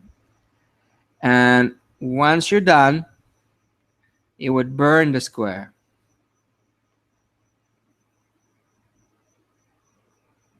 Now here's the hard part. Now you have ashes. Take these ashes and get a pen. Open up the pen, and there's usually the ink well. You know that little thing of ink? Stuff the ashes inside the ink thing. Seal the pen, wrap it as a gift. Anonymous sender, send it to the judge. If you send the ashes, you just send the judge powder. He's going to freak out on you. The police will be involved, even if it's just ashes. Even be considered a death threat. But if you wrap it and you put it inside the ink well, and make sure it's an expensive pen, the judge will be happy that somebody appreciated him for his service and sent him an expensive pen, and he would likely use this pen when he's writing down his notes and judgments. And the ashes are there, therefore the spell will continuously to work until you win your judgment. But again, do not assume just because I shared this method that I'm encouraging you to do it. I am merely sharing magic that works. It's up to you to decide what works best for you and to make sure that what you're doing is ethical, moral, and within the confines of acceptable.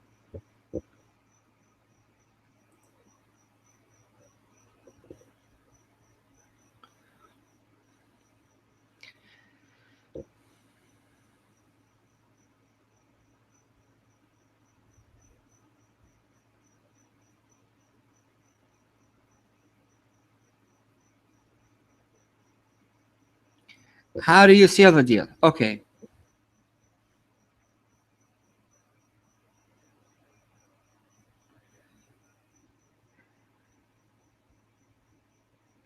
Sealing the deal can come in two ways. Basic, complicated. The basic, basically, you seal the deal on a request. The complicated, you seal the deal on a relationship. So if you enter into a covenant with a genie, And you seal the deal, meaning you've entered into a point where you've done the work for like weeks and weeks and weeks. You fasted, you entered into your cloister, etc. Or maybe even quickly, the genie decided to show up and now says, "Here's the terms of the deal: A, B, C, and D. Do you agree?" "I agree." "I'll seal the deal." He gives you a rock, a seal, or some kind of indication that the deal was sealed, some kind of physical manifestation, some kind of a sign, indisputably, that the deal has been sealed. Not mental signs. Not I hear the voice in my head say the deal is sealed. No, you want something tangible. This is the complicated. The simple one would be, I only have this request. Please help me with it. Seal the deal by moving an object to agree. So it could be a could be a pendulum swinging in the temple area where you're working. Could be he moves, an object next to you like an incense burner, or he levitates a candle, or he even knocks, or he comes in your dream and tells you the deal is sealed. The deal is sealed and it's gonna happen. You will know it when the deal is sealed. But if you're just going by feelings, then you open the door for self delusion. And even the best of us and most aware and dedicated sometimes fall for what we want to see happen and enter into kind of a self hypnotic, um, you know, it really feels great. I think the deal is sealed type thing, and then nothing happens, and you feel kind of crappy because it didn't happen. Same thing, American. If you're doing work with a jinn specializing in witchcraft and sorcery, if you're using it for that judge, I gave you the method. If you're just looking for general guidance in magic and sorcery, again, you would create a square that you would drink. You would have the names which you would recite. It's the same thing, really. The structure really doesn't change that much. Same thing that other people have been asking and I've kind of answered. It's the same idea. You have those three choices to learn from a genie and build your relationship. So it really boils down to selecting a genie that you think best suits what you're looking for overall, and investing as much into the relationship as you can. It is relationship building. Definitely relationship building. It's not something that gets done overnight. A lot of people think of magic these days as a quickie. They light the candle, they cast their spell, call it home, watch a movie, eat a pizza, we're done, going to bed, we're finished this. It doesn't work like that. You gotta build your relationship, which means you have to continue to work with a jinn until you get the results that you're looking for. And that means investing in regular evocation, mantra work, consuming the name, and so on.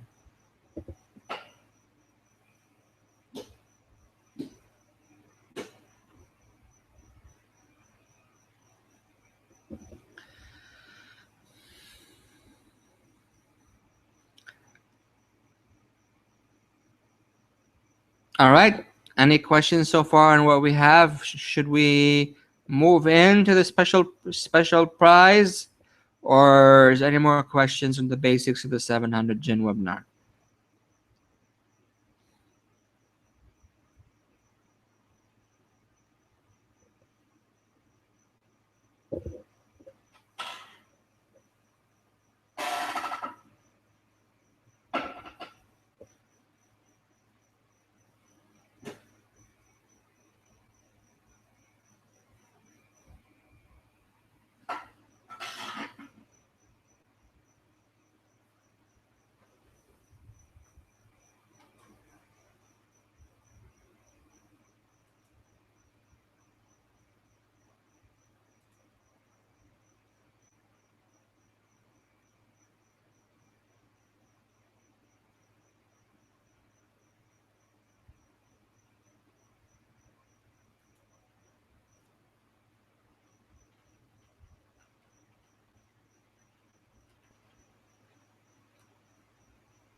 Yes, the PDF will be sent out.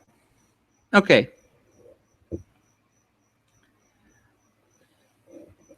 We have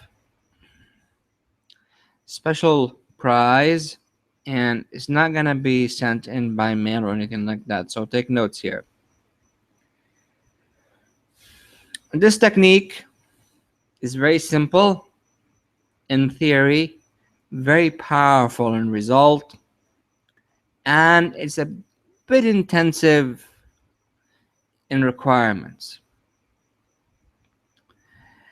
What you need, my friends, are two nice pomegranate seedlings, which means they're basically small plants, trees, that you can stick into your front yard or garden. Not cuts of wood, they're living plants. They're usually around few feet tall. Okay, now that you have those, we will designate plant A as male and plant B as female. If you remember, the 700 jinn are divided between male and female. So all the male jinn will go to plant A, and all the female jinn will go to plant B. And what we need is we need a piece of leather, thin strip of leather, with all 350 names of the male jinn written on one, and all the 350 names of the female jinn written on the other. And then you take the strip, you lay it on a tripod if you have a tripod, and you recite the names and you recite the evocations for all 700 genie. 350 on one male, 350 on the other female. Then you take those strips and you roll them around the plant so that they're kind of wrapped around the main trunk of the tree. The two trees you have, the male around the male and female around the female. And then you take water. You need to water your plant, right? And on the water, you recite the entire Jan conjuration. All the names of Jan, 99 conjuration names. Not the names of the servitors, the evocation names.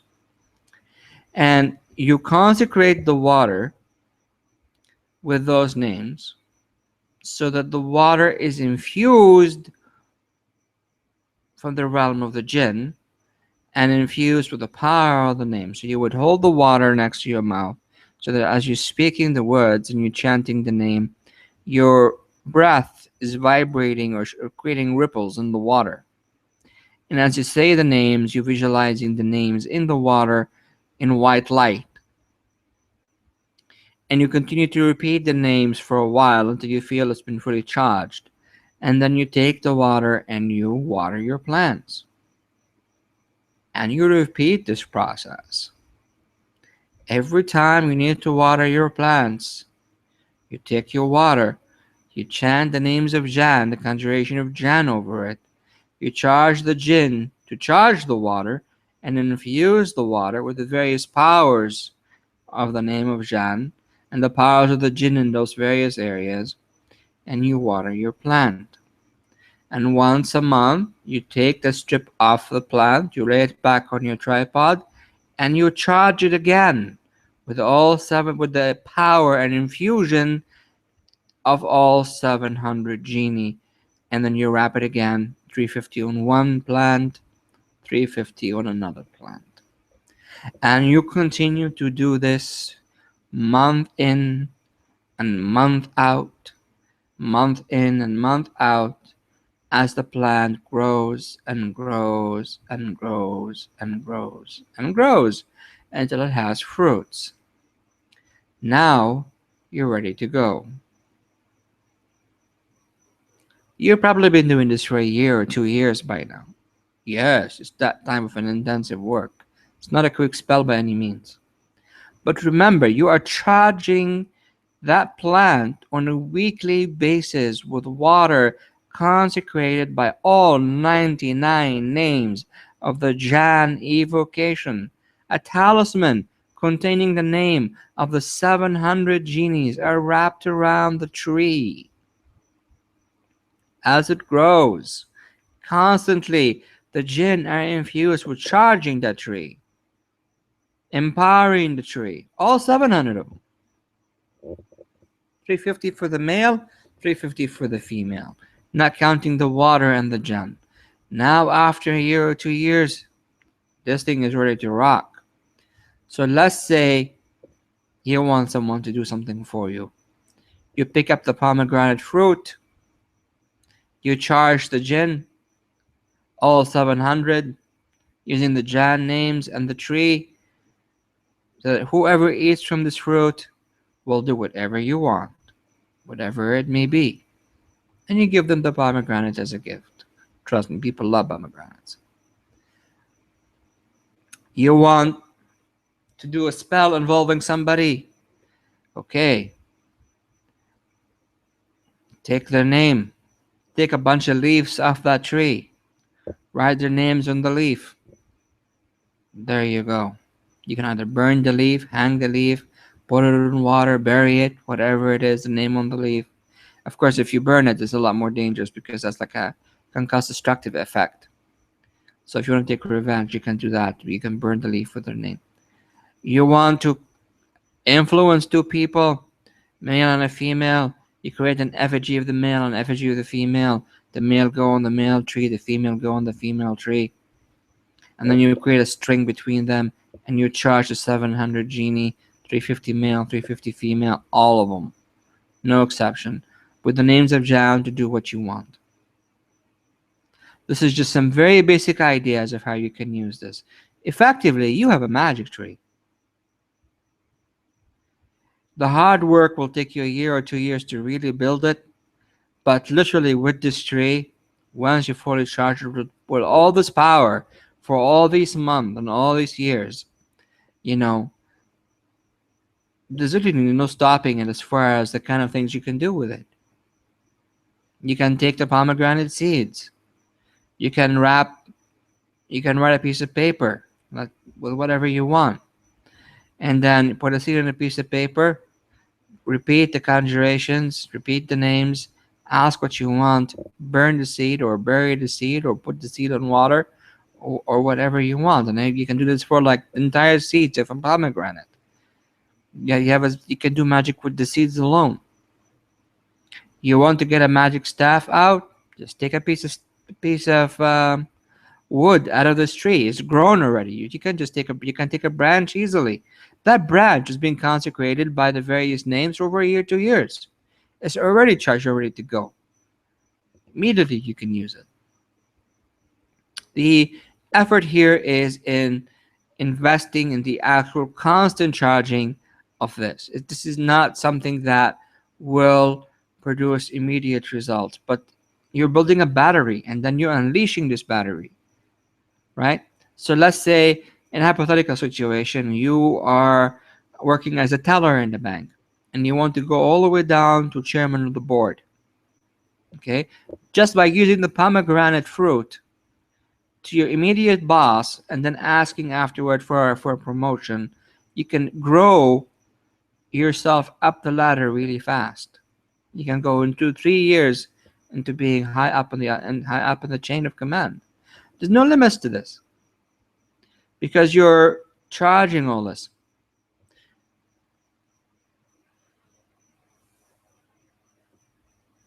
Are you guys all with me on this?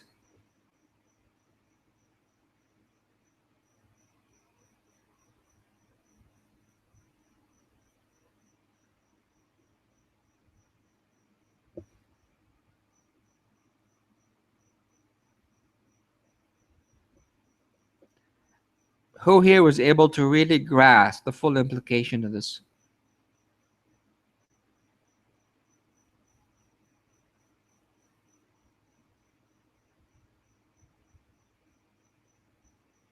I'm guessing Roger did. Okay.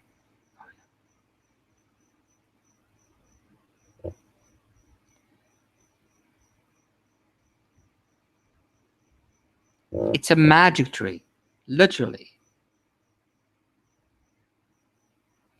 You are growing a magic tree from seedling into something massive, and the energy is infused in the tree through its entire lifespan of growth. Every leaf on that tree is charged, every piece of wood is charged, every fruit is charged. You can grow it anywhere hot, or you can create a small, all it needs is sun.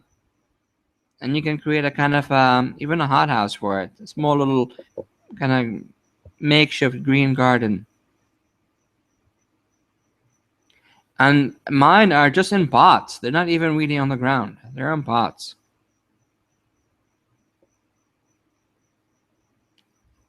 And even if they're not the most ideal growing conditions, as long as you constantly charge them with the various charges, when the first time we charged the water and put it into the tree, my wife, who is not really very psychically open, immediately could feel and see and sense the vibration is changing in the trees, like they came to life in some kind of mysterious way. And that's just one time. Repeated practice, repeated performance. Do it every time, every time, every time, every week, every week, every week. Charge your tree. And it will grow. Which brings us to the offer. Now, not many of you have a tree yet, but those of you who are interested in this particular spell and this magic tree probably will encounter two challenges. One, the tree, and second, the strip. Now, the tree is much easier to get because a lot of orchids, nurseries and stuff, that carry farming trees, not like flowers and roses and stuff, can get you seedlings of pomegranates. So you can definitely get them. And with a little preparation in your garden, you can create the environment for them because they pretty much need heat and sunlight primarily, more than anything else. They don't like the severe cold. So if you live in a very icy, cold environment, you will definitely need to kind of create a bit of a hothouse for them. So the biggest challenge was, how do we get the strip? Well, my friend has already gotten ahead of us on this and created the strips. He wrote down all the names, the 350 on the strip, tied it to his pomegranate branch, and began consecrating it. And he's offering, he, not me, is offering these for anybody that really wants them. Because we're in the middle of the webinar and this is being presented at the webinar and you're all my students, it's a 50% off. I think he's looking for around 150 for both strips. $75 for the male and $75 for the female. And that's all written down on magical time, consecrated, and as you can see in this picture, and charged. So he's trying to do at least the legwork for you. So if you're interested in getting them, they're 150 only though during those webinars. If he offers them later, he said he's gonna give them at their original price of 300. So if you're interested, just let me know after the webinar and I'll hook you up with the guy. I'm not the one doing this. I'll just hook you up with the guy and he can sell them to you straight up. And you guys can get it off him. The other thing he's offering also is prefabbed and pre-consecrated for the same price, 150, all 360 talismans for the 360 Jinn webinar, for those who like to work with those 360 celestial Jinn. Now, I'm getting my own set because I trust the guy. He's also the guy that does the rings, so it's a go there. And if you want all of them done front and back, he's doing them on as close to the time properly as he can get. So it'll take a while to get them all done because he's trying to catch the timing. And he does all 360, all prefabbed, ready to go. So if you guys are interested in either these squares or in the strips for the pomegranate ritual, contact me and I will hook you up with the guy. Just remember, this price is only valid for during this webinar period. In other words, tomorrow or day after tomorrow or a week from now or 3 weeks from now, it won't be available, the price. So this is just for now. So it's just my way of saying thank you. Thank you for being here. I arranged this with the guy because he was going to set it up on his shop, and he was gonna. I said, "Hey, can you just give it to my students for 50% off during the webinar?" And he said, "Yeah, sure, as long as you know." I said, 50% off. I let them all know, and just for today. So you gotta. It's 150 done for all 360 prefab, they're all consecrated, done. He's laying them all on the pomegranate for you. Everything done, prefabbed, 150. Come with a pouch, sealed or ready to go. 150 for the squares and 150 for the strips. That's a lot of work, guys. I mean, if I was to do it myself, there's no freaking way I'll give him 450. I was like, are you crazy? But it was 50% off 150. So even so he agreed, and I was happy he agreed. I was thinking, are you crazy, man? That's like a lot of work. A lot of work. It's too much work. So I wouldn't do it myself. Sorry, guys. Yeah, I'll just teach you guys. I'm not going to sit here and create 360 talismans and write the strips for everybody that wants one. It's just not my thing. But he seems to enjoy doing crafting, and he enjoyed doing all this. So if you guys want it, PM me after the webinar, and we can go with it. Whatever you're interested in, just PM me afterward, and I'll seal the deal with the guy, and you guys can just get it.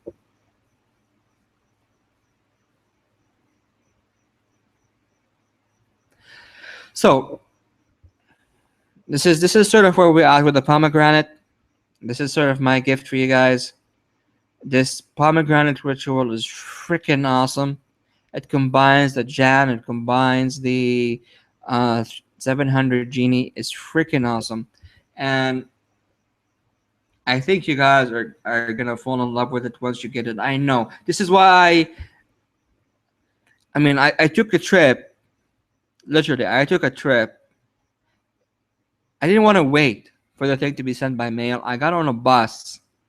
Once the ritual was given, I got on a bus and drove in the bus for rode.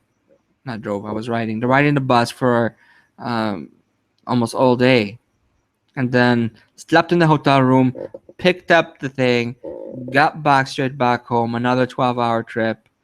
It was worth it because I was able to get my pomegranates right, and then we had to stuff them in this van because I don't have a car, right? You had to stuff them in the van, and there were people with us in the van, and they're all looking at us like crazy, stuffing all these pomegranate trees in the van. It was awesome, but we brought them home, and I gotta tell you, I love my pomegranates. It's one of my favorite magic work that I'm doing right now. I don't particularly think I'm gonna use it in the sense of like giving fruits to people at the moment because I don't really have the need to do that. But just the idea of a magic tree that's been charged for as long as it's been charged is just freaking awesome. I mean, I could just think about all the things that I could do with that whenever I really need it. You will never be broke in life. This just instant magic for you. Just tree. So definitely worth it. Definitely worth it. And yes, the 360 talismans are also awesome. I love my 360 celestial Jinn work. I open my astrological data every day, and I at least call one genie for whatever purpose I need to improve my daily life and make my life much easier.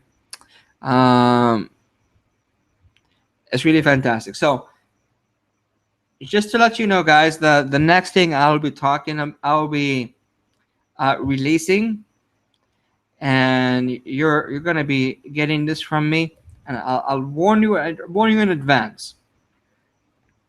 is you're going to be getting the knock knock system, because the results from the knock knock system so far have been mind blowing, literally mind freaking blowing. The Let me go over here.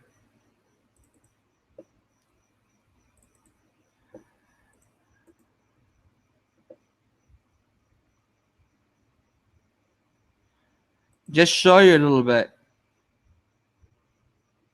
some of the results some people have gotten from the knock knock system, right? One guy said, at one point I saw a yellow flash brighten up my closed eye vision, and I heard a single tap coming from my left, and shortly after this started to feel like something was crawling up my legs, right? And then somebody else said, I would get the binary, bro. Definite presence last night. I even seen a big white flash in my room before I went to sleep. So 2 people recounted the flash. I even had my bedroom lamp on and outshone it in brightness. It was moving like it just stepped out of somewhere. This other guy was been my translator for a long time. That he would help me with translations, and he's really never had any results, and he didn't really practice too much. And this is the first time he had the courage to try something because it required very little effort. And he put it in, and he went, "Oh man, this binary one is crazy." As soon as I started playing it, my head felt like it was gonna explode. I totally felt something, except mine was like a shadow. I tried the same one again. Definitely something happens. I really doubt it's my imagination. So different people have been recounting different results, right? This other guy said, feeling my headache bringing in back of my head, pulling as I listened to it, tingling in my heart, and fast heartbeat about an hour later. So he's getting that kind of a Jinn panic, right? That you would also get. This other person was talking about seeing clouds that moved against the wind after they did their work. So there's all kinds of results we've been getting from this. And what I plan on doing, guys, is I will be releasing an ebook that basically describe how to use the knock knock method completely. And we're not just talking about just basic knocking like this. There will be a special drum that will have special inscriptions designed just for this purpose. There's a particular evocation using Solo Tarak that will activate and charge the work.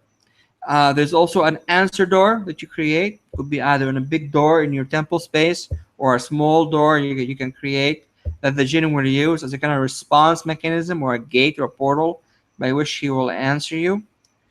There is, I will also give you in this report all the knock knock values for the 700 Jinn that we have right now, and all the 360, and all the Burhatiya names. So literally, you can just pull up the sheet, and you can look at the Jinn you want to work with, and if you have the drum or you create a your own drum, you can use it, and you can basically play it along your temple work with you and the evoking. So as you're chanting the name out loud, you're doing the knocking at the same time. So you're vibrating with your mouth, you're knocking with your hand. You've combined the two systems together. And just to make it easier for everybody, I'm also going to create on top of this an audio file of the knock knock being done for all 700 genie, the Burhatiya, and the 360 degrees. You'll have them all set to go. And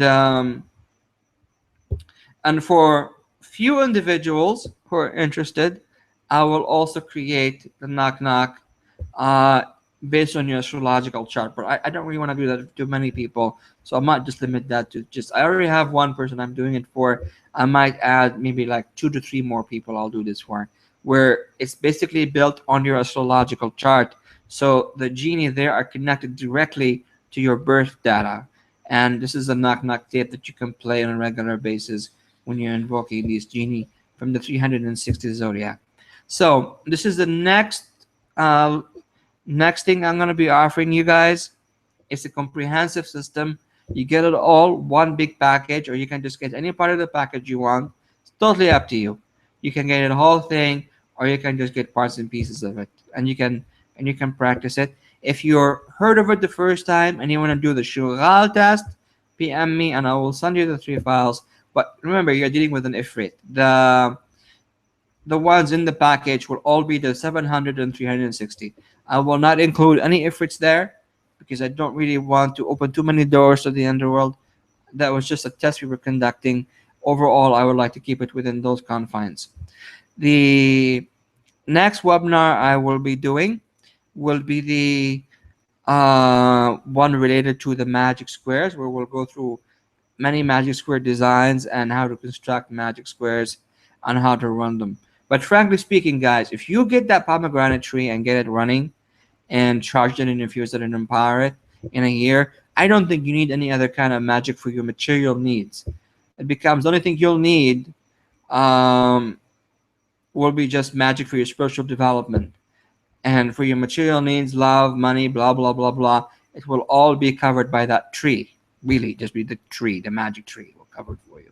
But, you know, in the meantime, because I'm covering everything to do with the occult here, and I'm in the Arabic tradition and Ruhaniyat, so I will give you guys this webinar on magic squares, where I will go through as many details as I can on the construction of magic squares and fill in the blanks and all the stuff that people said to me. Well, I wish it was in your book, but it wasn't in your book.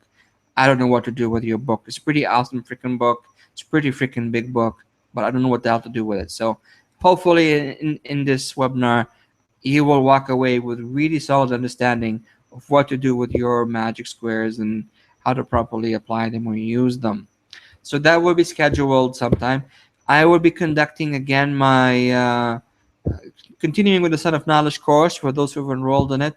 The delay is because there hasn't been enough, unfortunately, re-sign up for it.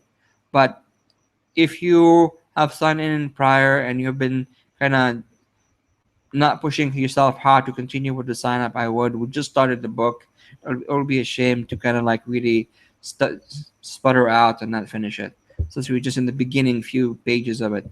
And there's a lot more awesome stuff to come in the book that we are to cover. So, lots of awesome stuff coming. The Jinn summoning, I will begin conducting the webinar for the Jinn summoning. I still don't know what I'm doing as far as people who have previously pre-ordered the book. I don't know how to mix the compensation for that, but I guess we'll figure it out because I'm eager to start doing the Jinn summoning webinars as well, which covers the content of that. I'm talking about the knowledge course for the Son of Knowledge, Roger. Because there's people who've signed in for the Son of Knowledge. There was a lot of enthusiasm for Son of Knowledge. We had lots of sign-ups, and then it kind of sort of sputtered out as we continued. And there hasn't really been a lot of sign-up for the last one. So you need to be on it because I have a minimum that I have to meet before I hold the webinar. I'm not holding the webinar and doing translations and all this if I only have 5 signups or 6 signups. I have to wait until I have a certain number. And that, of course, causes delay for everybody. So if you've already signed in before and you've kind of been late, I'm just saying, whoever signed in before, please continue with your sign up if you haven't finished for it, because we need to be able to continue with the program. Okay, so we have lots of stuff coming. So I repeat, we got Knock Knock package, which is really awesome magic coming out. Okay, it's probably one of my favorite stuff. Every time I played the Knock Knock beat and I went to bed, I woke up. I wasn't even there for it. I just went to bed. After I play the Knock Knock beat downstairs, I go upstairs. I could feel the genie in my room. It's like he comes into the house and goes upstairs. He knows where I am. And then I have a dream. In the dream, I'm learning something new about magic.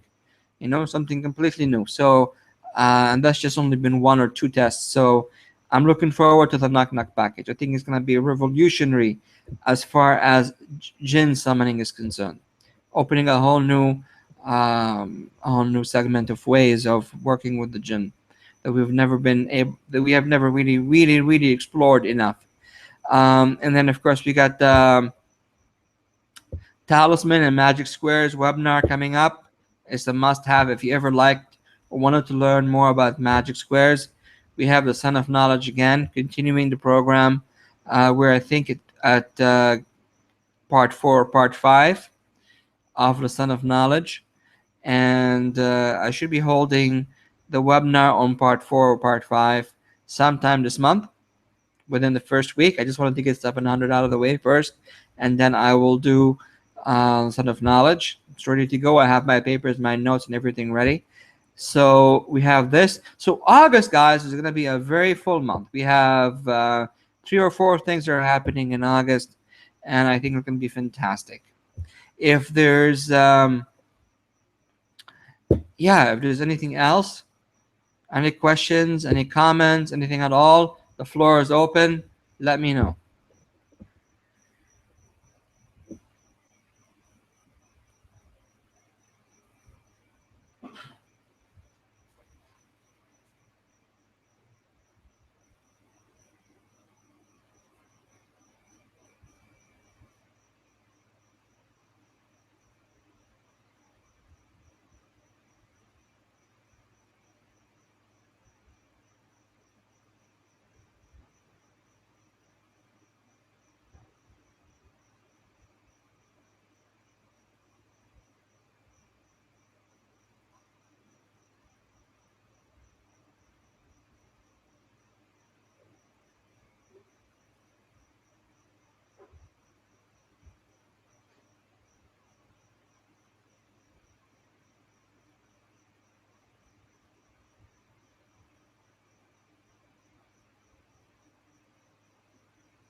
Okay, the knock knock stuff.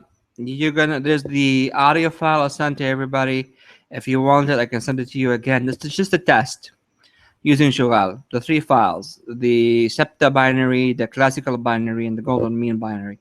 The rest of the stuff on the actual product and the report and all of the stuff, you need to wait another few days or a week after I upload everybody's 700 stuff. I will be uploading the information on where you can get your knock knock pack. So it will be sent there. I will announce it on Sacred Magic. I'll announce it on Jinn, my Facebook, etc., etc., and a few places. I send my emails to everybody, so you can know when the package is released, and you can then pick whether you want all of it or just some of it. The e-report is the same price, $35.95 too. The Council of 7, you mean the video tape? That was just a freebie gift I sent to a few people, not to a lot of people, just a few people. And basically, that's just the mantra for the Council of 7 being spoken. And that's what I usually do to meditate and work with the Council of 7. I realize that a lot of people look at it and go, it's a tongue twister in English. And they're not able to pronounce or say the words, and looks really complicated and difficult and with the phonetics. So I created the video and sent it to just a bunch of people. I guess you're one of them. And it allows you to listen to it and get used to saying it if you want to practice saying it. Remember, the Council of 7 are antediluvian. They are the first ones, basically, among the Jinn. Some of the oldest of the old. So their magic is both very powerful and very difficult to make connection with. It's not that easy. They're not really that accessible. It's like going to Mountain of Kaf and knocking on the inner council there.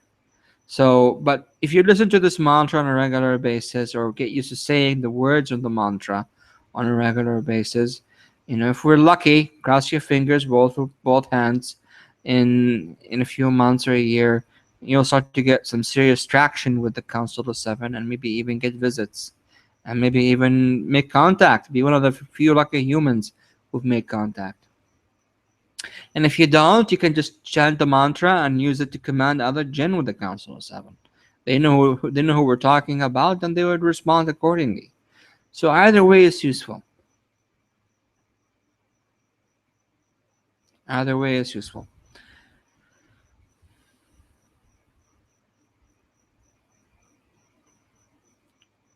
Okay, if you're interested in the pomegranate strip or the 360 talisman, you need to PM me within the next couple of hours so I can hook you up with the guy. And remember, this is get it now price. So I can't guarantee that he will give it to you at that price if you contact him a week later. So you have to do it now. And I will just tell him you're part of the webinar. This guy is part of the webinar, and he wants to take advantage of the special offer. Blah blah blah blah. Help him out, please. And you will be able to talk to him on Facebook. I got nothing to do with the deal. So once you start talking to him, it's between you and him. I'm just sort of announcing it.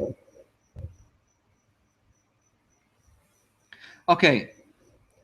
If you guys have no more questions, I will be finishing the webinar. It's 4 a.m. my time here, and I hope you've benefited from it and you've learned something exciting and new. No, Sue, pomegranates. And just for the reference, the 700 ritual was received and taught to me. No, sorry, the pomegranate ritual was received and taught to me by one of the jinn in the 700 list. So it was pretty awesome. And one of the things I've also learned from the jinn actually is from the use of the knock knock. Well, from the use of the knock knock before I go to bed, was if you want to create a really powerful magic wand to work with the jinn, get a piece of the red cassia tree and make it into a wand. It has to be, though, the red cassia. While the pomegranate is sacred and used for talismanic construction, the red cassia is used for carrying a lot of magical charge for evocational purposes. And I don't think you'll find that in any grimoire. I don't think I've seen any grimoire that mentions the red cassia. For that matter, I never even heard of the red cassia until the jinn basically gave me the information, and then I had to Google it. What's red cassia? And I had to find it.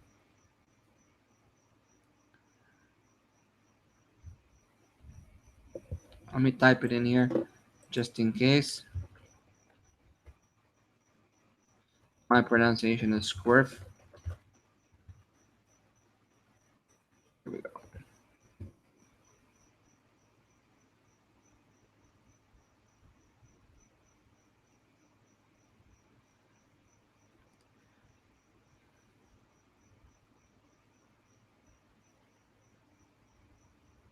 Okay, so during this coming week, I will finish the recording of the chants and I will upload it. And I will upload this, and I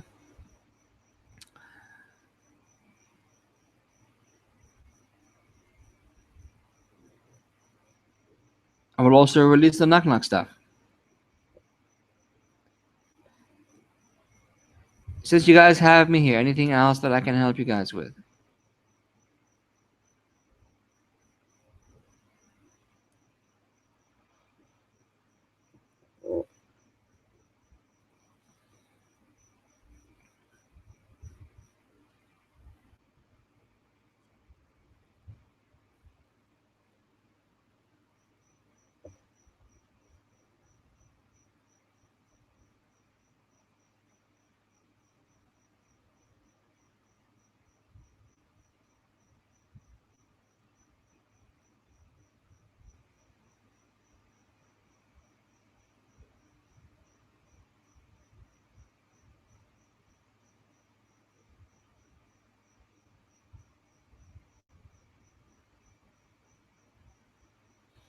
I am releasing the Knock Knock package.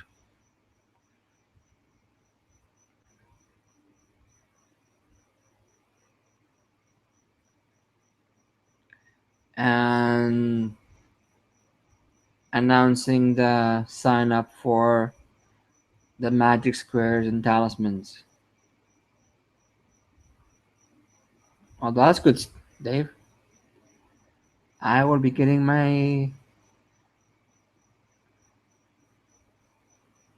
I believe you can. I think the red cassia can carry a lot of power in it.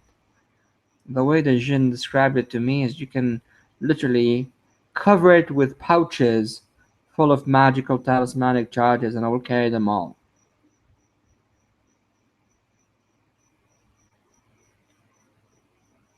I'm really unfamiliar with the tree. I've never seen it before or even heard of it. So I'm just telling you what I got from from the Jinn. So it's news to me, and I look forward to finding basically my own branch of it and working with it. But if you buy the problem with buying the seeds is that it will take a while to grow, right? It's a tree. So it's much better to be able to just get your own piece straight out from a tree. But I don't think they grow in the Philippines, right, Cassia? So I might have to settle for the seeds.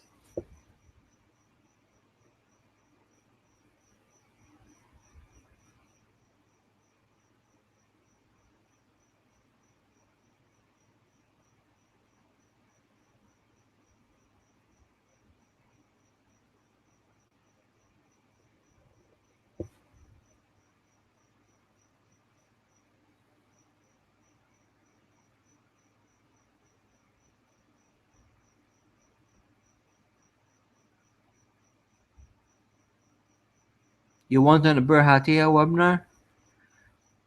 I'm just not sure what I would cover in the Berhatia webinar, Daryl. I mean, there's lots of stuff that I already put in the actual material, in the actual audio tapes and reports and stuff. I'm a bit confused on what I would do with the actual webinar. Yes, exactly, Roger. You need to make a staff out of it. Exactly that. It's a magical staff made out of Radcassia. The Jinn believe that you can infuse a lot of power into that staff. That's the only wood they recommended for a supercharged magical staff.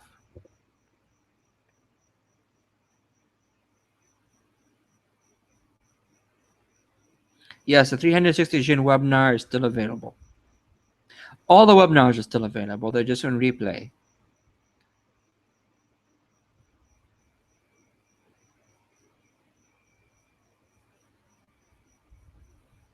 Actually, I would say that the 360 is probably one of the more uh,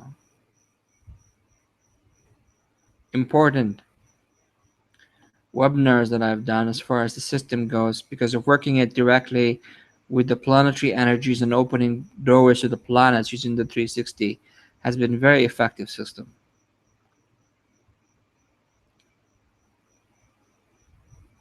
What kind of seminars do you want on the angels, Dave?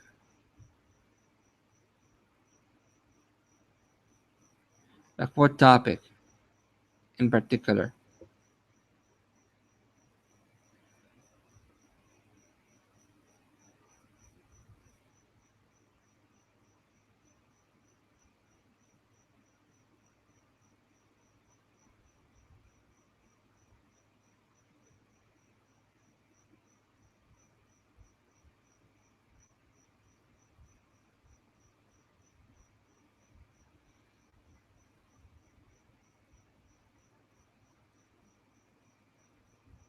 Oh, talking of angels, what I was thinking of doing for those who've attended the Watchers Advanced seminar and may have tried the Holosynth, I was thinking of hiring someone with a really nice, sweet sci-fi female voice, you know, and have her read the script or create an audio script for a travel using the holosynth to each one of the planets in the holosynth list that we have. I have to look back at the list and see how many we got. Maybe I don't know if it's 10 or 33 planets or something like that. And because it's not always easy to remember the long numbers, and it's not always easy to relax and get the visualization in place. So there will be, planet 1, planet 2, planet 3, planet 4, planet 5, and you can just stick the audio, listen to the voice. 33, okay, Scott. And she will take you through the whole process from relaxing to entering into a trance state to, and then she will tell you to repeat activate, and you will just follow her as she's giving the numbers and stuff, and you've been in a kind of a hypnotic trance as you're saying that. Anyway, the idea is that it'll be a nice way for you to go through a kind of a guided meditation slash uh, evocation script for all planets of the holosynth. And here's something kind of sad and interesting, and kind of feel sheepish doing it. I missed going to the first planet in the holosynth, and I stopped going there because I started to have a kind of an overlapping reality where I'll be walking on the street with my family, and it's a busy street and there's traffic and it's daytime and all of that stuff. And then suddenly I am both here and on planet 1. And the landscape around me is both Earth, Manila, Philippines, where I'm sitting, and planet 1. And my senses of where I am is split. I am both here and on planet 1. And I'm not just talking about mental imagery, I'm talking about complete awareness. All my 5 senses are split. My sense of smell, my sense of touch, my sense of vision, everything's split. Like there's 2 planets overlaid on top of each other. And the last time I made the trip, I came back and I literally didn't recognize my family. I was like, what I am doing here? Where's this place? Literally, Earth was the alien planet. I felt like I just landed on this planet for the first time. And my consciousness couldn't adjust for at least an hour to the reality that I've actually been born here, lived here, and I'm married and have kids. It was like everything around me literally felt straight out alien. Like I just saw it for the first time and I'm making sense of it for the first time. So I stopped doing the holosynth because I was starting to get a bit spooked by the effect it was having.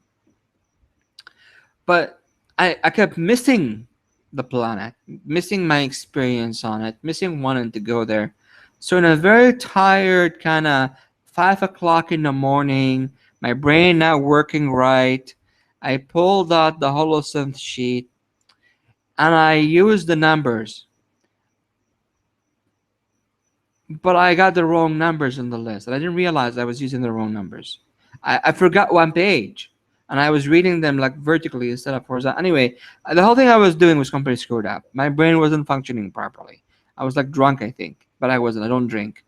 And I tried to get to the stage, and when I activated the holosynth and I came across to the bridge, the angel just looked at me and said, "There is no path. Where the coordinates you gave has no path." And I was like, "What do you mean it has no path? I've been there before. This is planet 1." And he's like, "No, there's no path."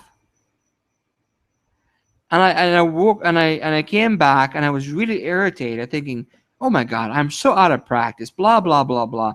I've been to this planet so many times already. Why is he telling me now there's no path?"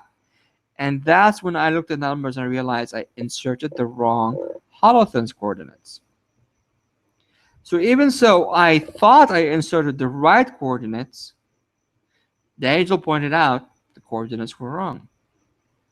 It tells you how sometimes how spooky objective this stuff can be. No, not acacia, cassia.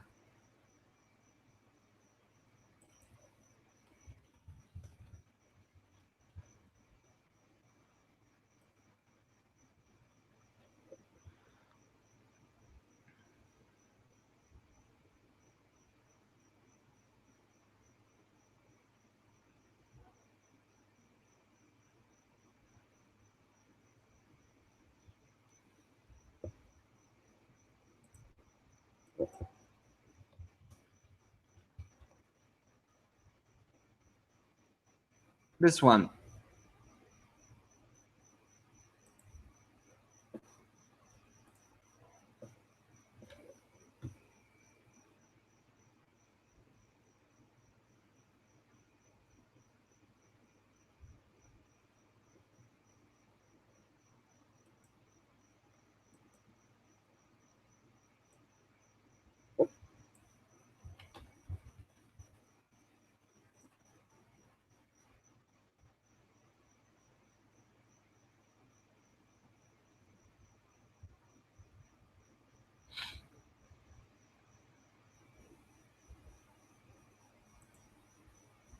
Yeah, not these. Those are also used in magic, by the way, but no, he was very specific. Red cassia.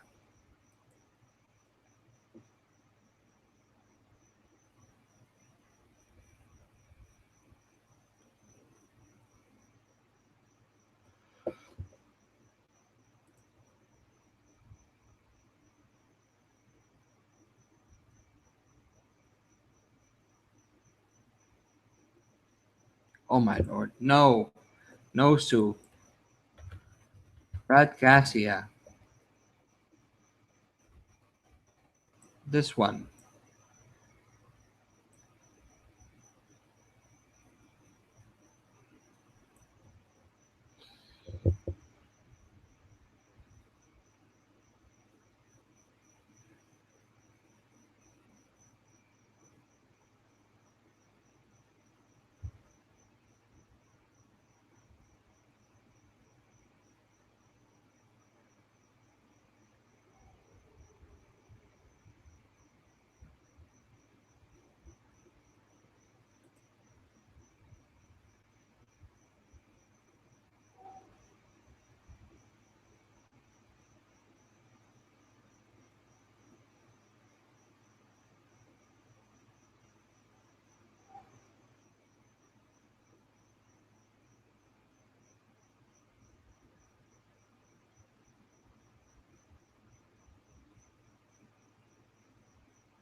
No idea. No idea where it grows. Outside of India and Indonesia. I don't even know if it grows in the Philippines.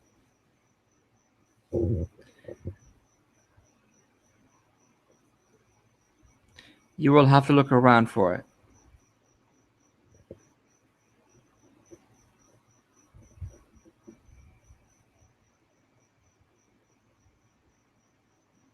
It should be.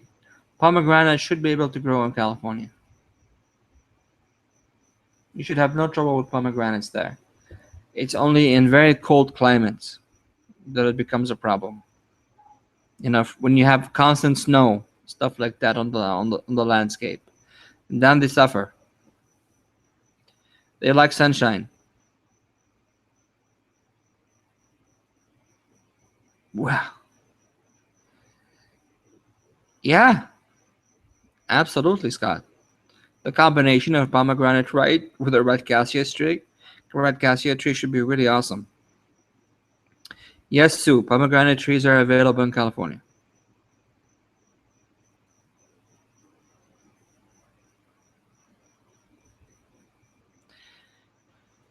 I can't wait to get my hand on a red cassia. I just have to find out where they are. And unfortunately, it cannot be a shrub. It has to be a full-grown tree. That's the only side effect of it. Can't just get a small shrub. You need the whole thing. I'm sure it grows in the Philippines, but I haven't been able to figure out where.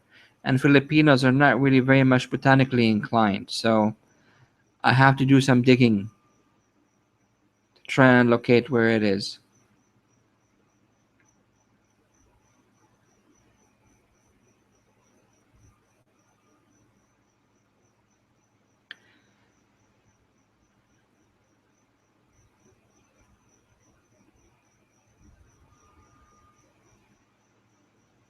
Unfortunately, sending magic staffs by mail is a bit of a pain in the ass because of the cost of shipping. Otherwise, I would, pick me up a few pieces and make them available to you guys. But you don't know. Maybe it's not as expensive as I think it would be.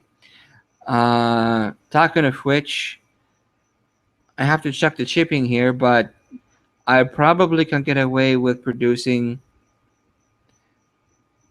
the portals again and the Magus Gate and the Shield of the Magi and a whole lot of other stuff like that here and printed in the Philippines at much cheaper price than what was being done in Canada and the UK and Europe. So I'll look into it and see as well. For those who want to have the stuff at home and lack the talent to produce it themselves, which I know I do. It's not easy for me to do it by hand. I pretty much suck at craft. I don't think so, Sue. I don't think you can buy red cassia branch in an occult store. I don't even really think many occultists even know of this plant or even use it.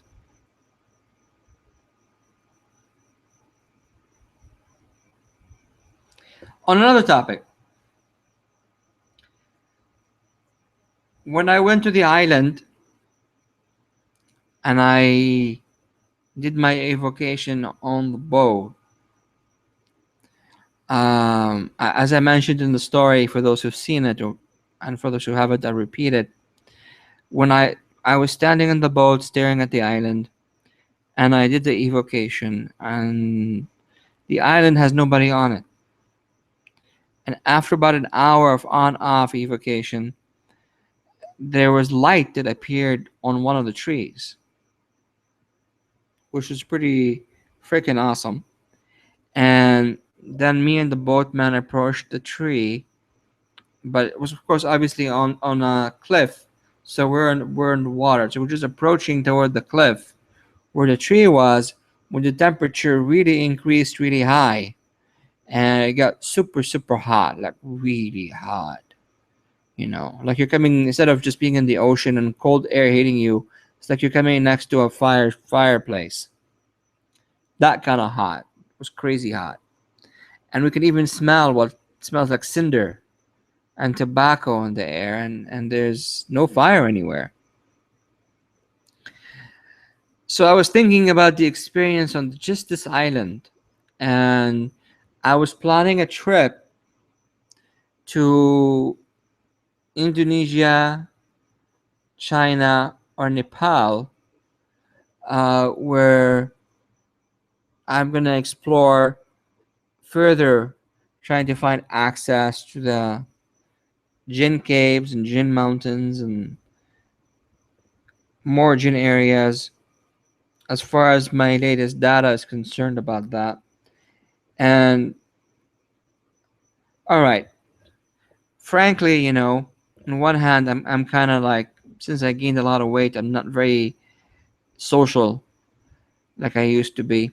But on the other hand, this stuff is really amazing. And if you guys want to make a trip with me, where we can just go and explore these places and camp out and do some serious Jinn magic together, I'm all hip for it. We can plan something by the end of the year, beginning of next year. I know many of you are tight on cash or think it's a very difficult thing to make the trip. But believe it or not, a trip to Asia from United States is around $1,000 back and forth if you buy your ticket early. It's not that expensive. Of course, you don't have to pay for a living. I can hook you up on my pad, and Even if you want to stay at hotels for a few days, they're not that expensive. And cost of living and everything else here in Asia is pretty cheap. So your biggest real expense will be just your flight ticket back and forth for a while. So if anybody is interested in making some kind of joint trip with me, crazy trip, let me know. Of course, we don't want to make it too big, because if there's a whole crowd coming, the Jinn tend to be shy. We do want to keep it under, like, 5 people.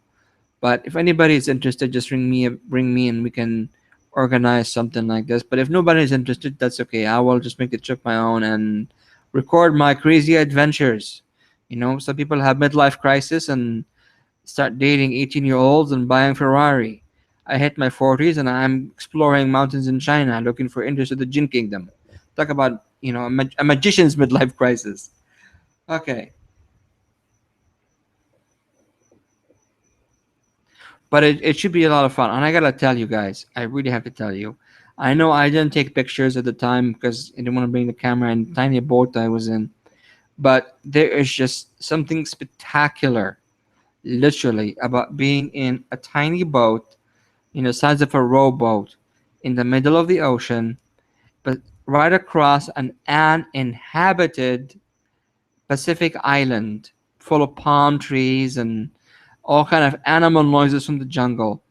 And the full moon is hitting on the water, and you can look in the water, and because it's full moon and it's nearly midnight, but you can still see under the water all kinds of life, like coral reefs, all kinds of coral reefs, red reefs, green reefs, black, white, all kinds of stuff.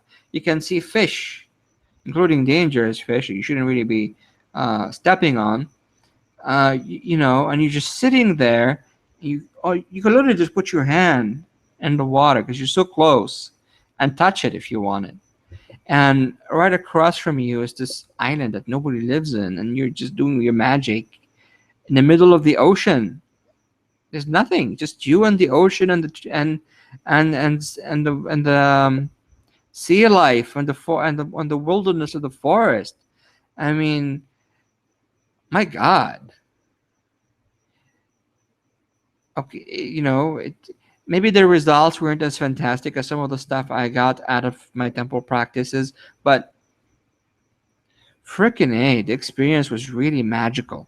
And then when you move your boat next to the cliff and the heat goes up and you know that something is weird going on, and you're staring at the cliff, and it's like out of the movies. If we shot this, I know it wouldn't work if we shot this, but if we shot this, and we had everything going, it'll be better than the Witch Blair project, whatever they did. I mean, this stuff was magical and fantastic. It was just like, with the right equipment, the right people, the right crew, you literally have a movie. It's just fantastic. I just love it. I just love it, guys. And it would be really nice to share it with you guys if you were able to attend and visit. It's just fantastic. It's a whole different experience than ever being in a Golden Dawn temple in a garage or any of that stuff. He said he got used to it, but yeah, he was disturbed when the heat got up and everything. He said his hair was still standing up on edge. He wasn't. He was a bit. He kind of avoided it as much as he could, making it work. Um,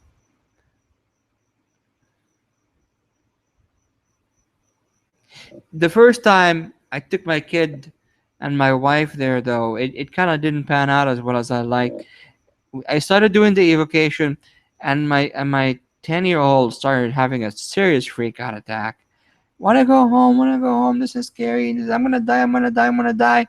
He really was just freaking out like crazy.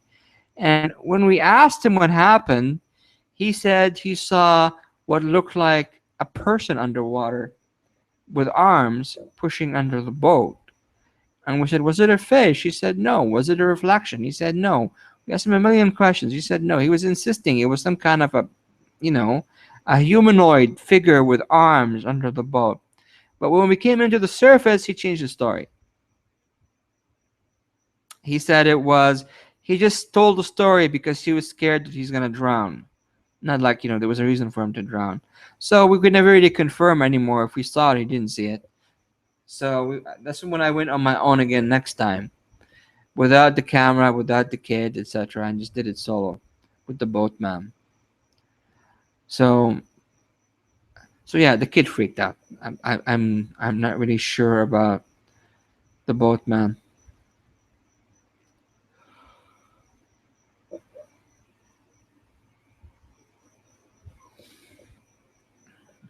And I wonder what would have happened if I actually just laid the boat on the shore and then went in to where that tree was. What would I have found if I got in there? But frankly, of course, we're all scared to be in the forest at night. I mean, it's just a jungle. There's no space. It's a jungle.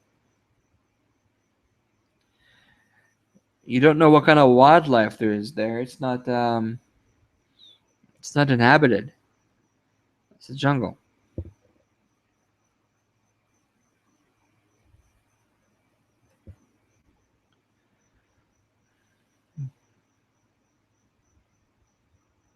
Okay.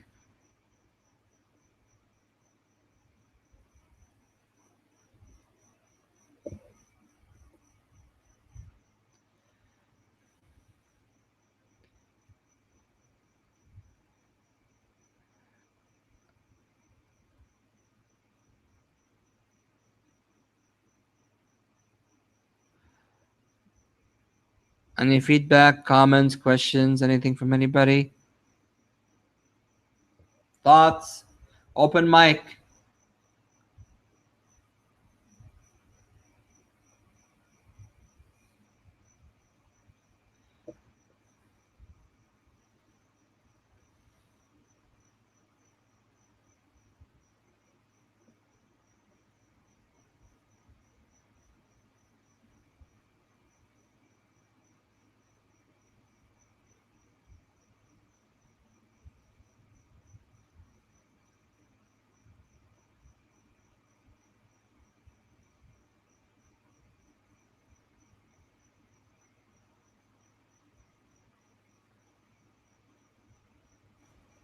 You're talking about Planet 10?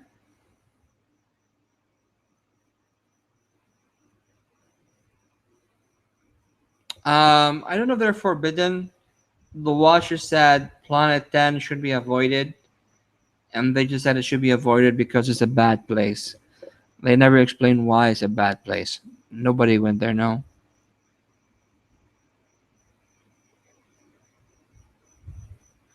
But the technique for going to one is the same as the technique for going to 10. So if anybody wants to explore it, they could.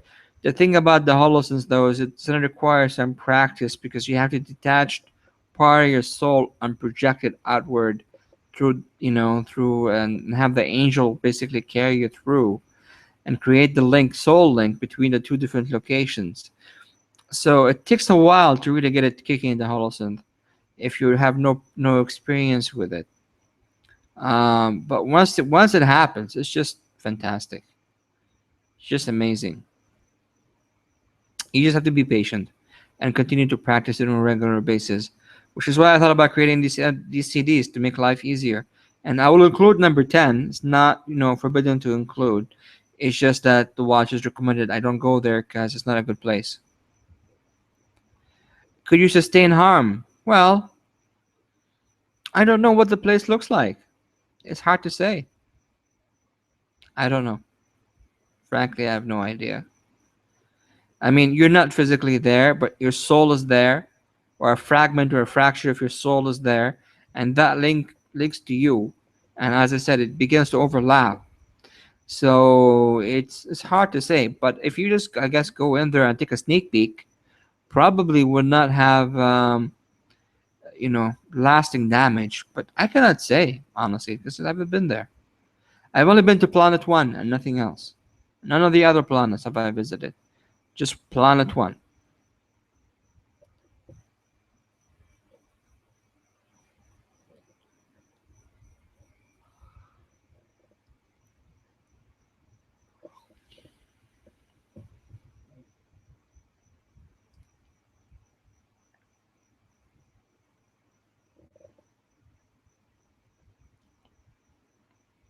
If somebody has made it to planet 1 so far, and they mastered the technique enough to be able to reach planet 1,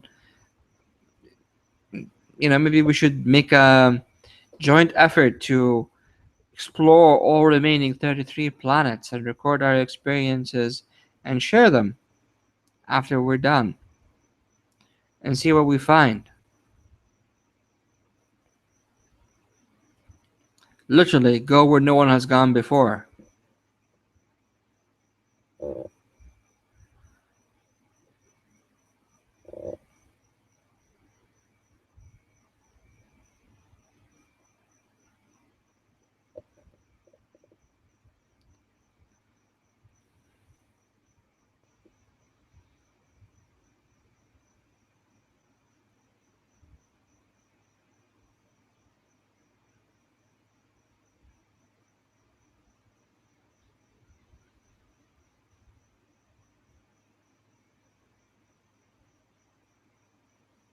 Okay, guys, it's 5 a.m. where I am, and people are dropping off on the D live.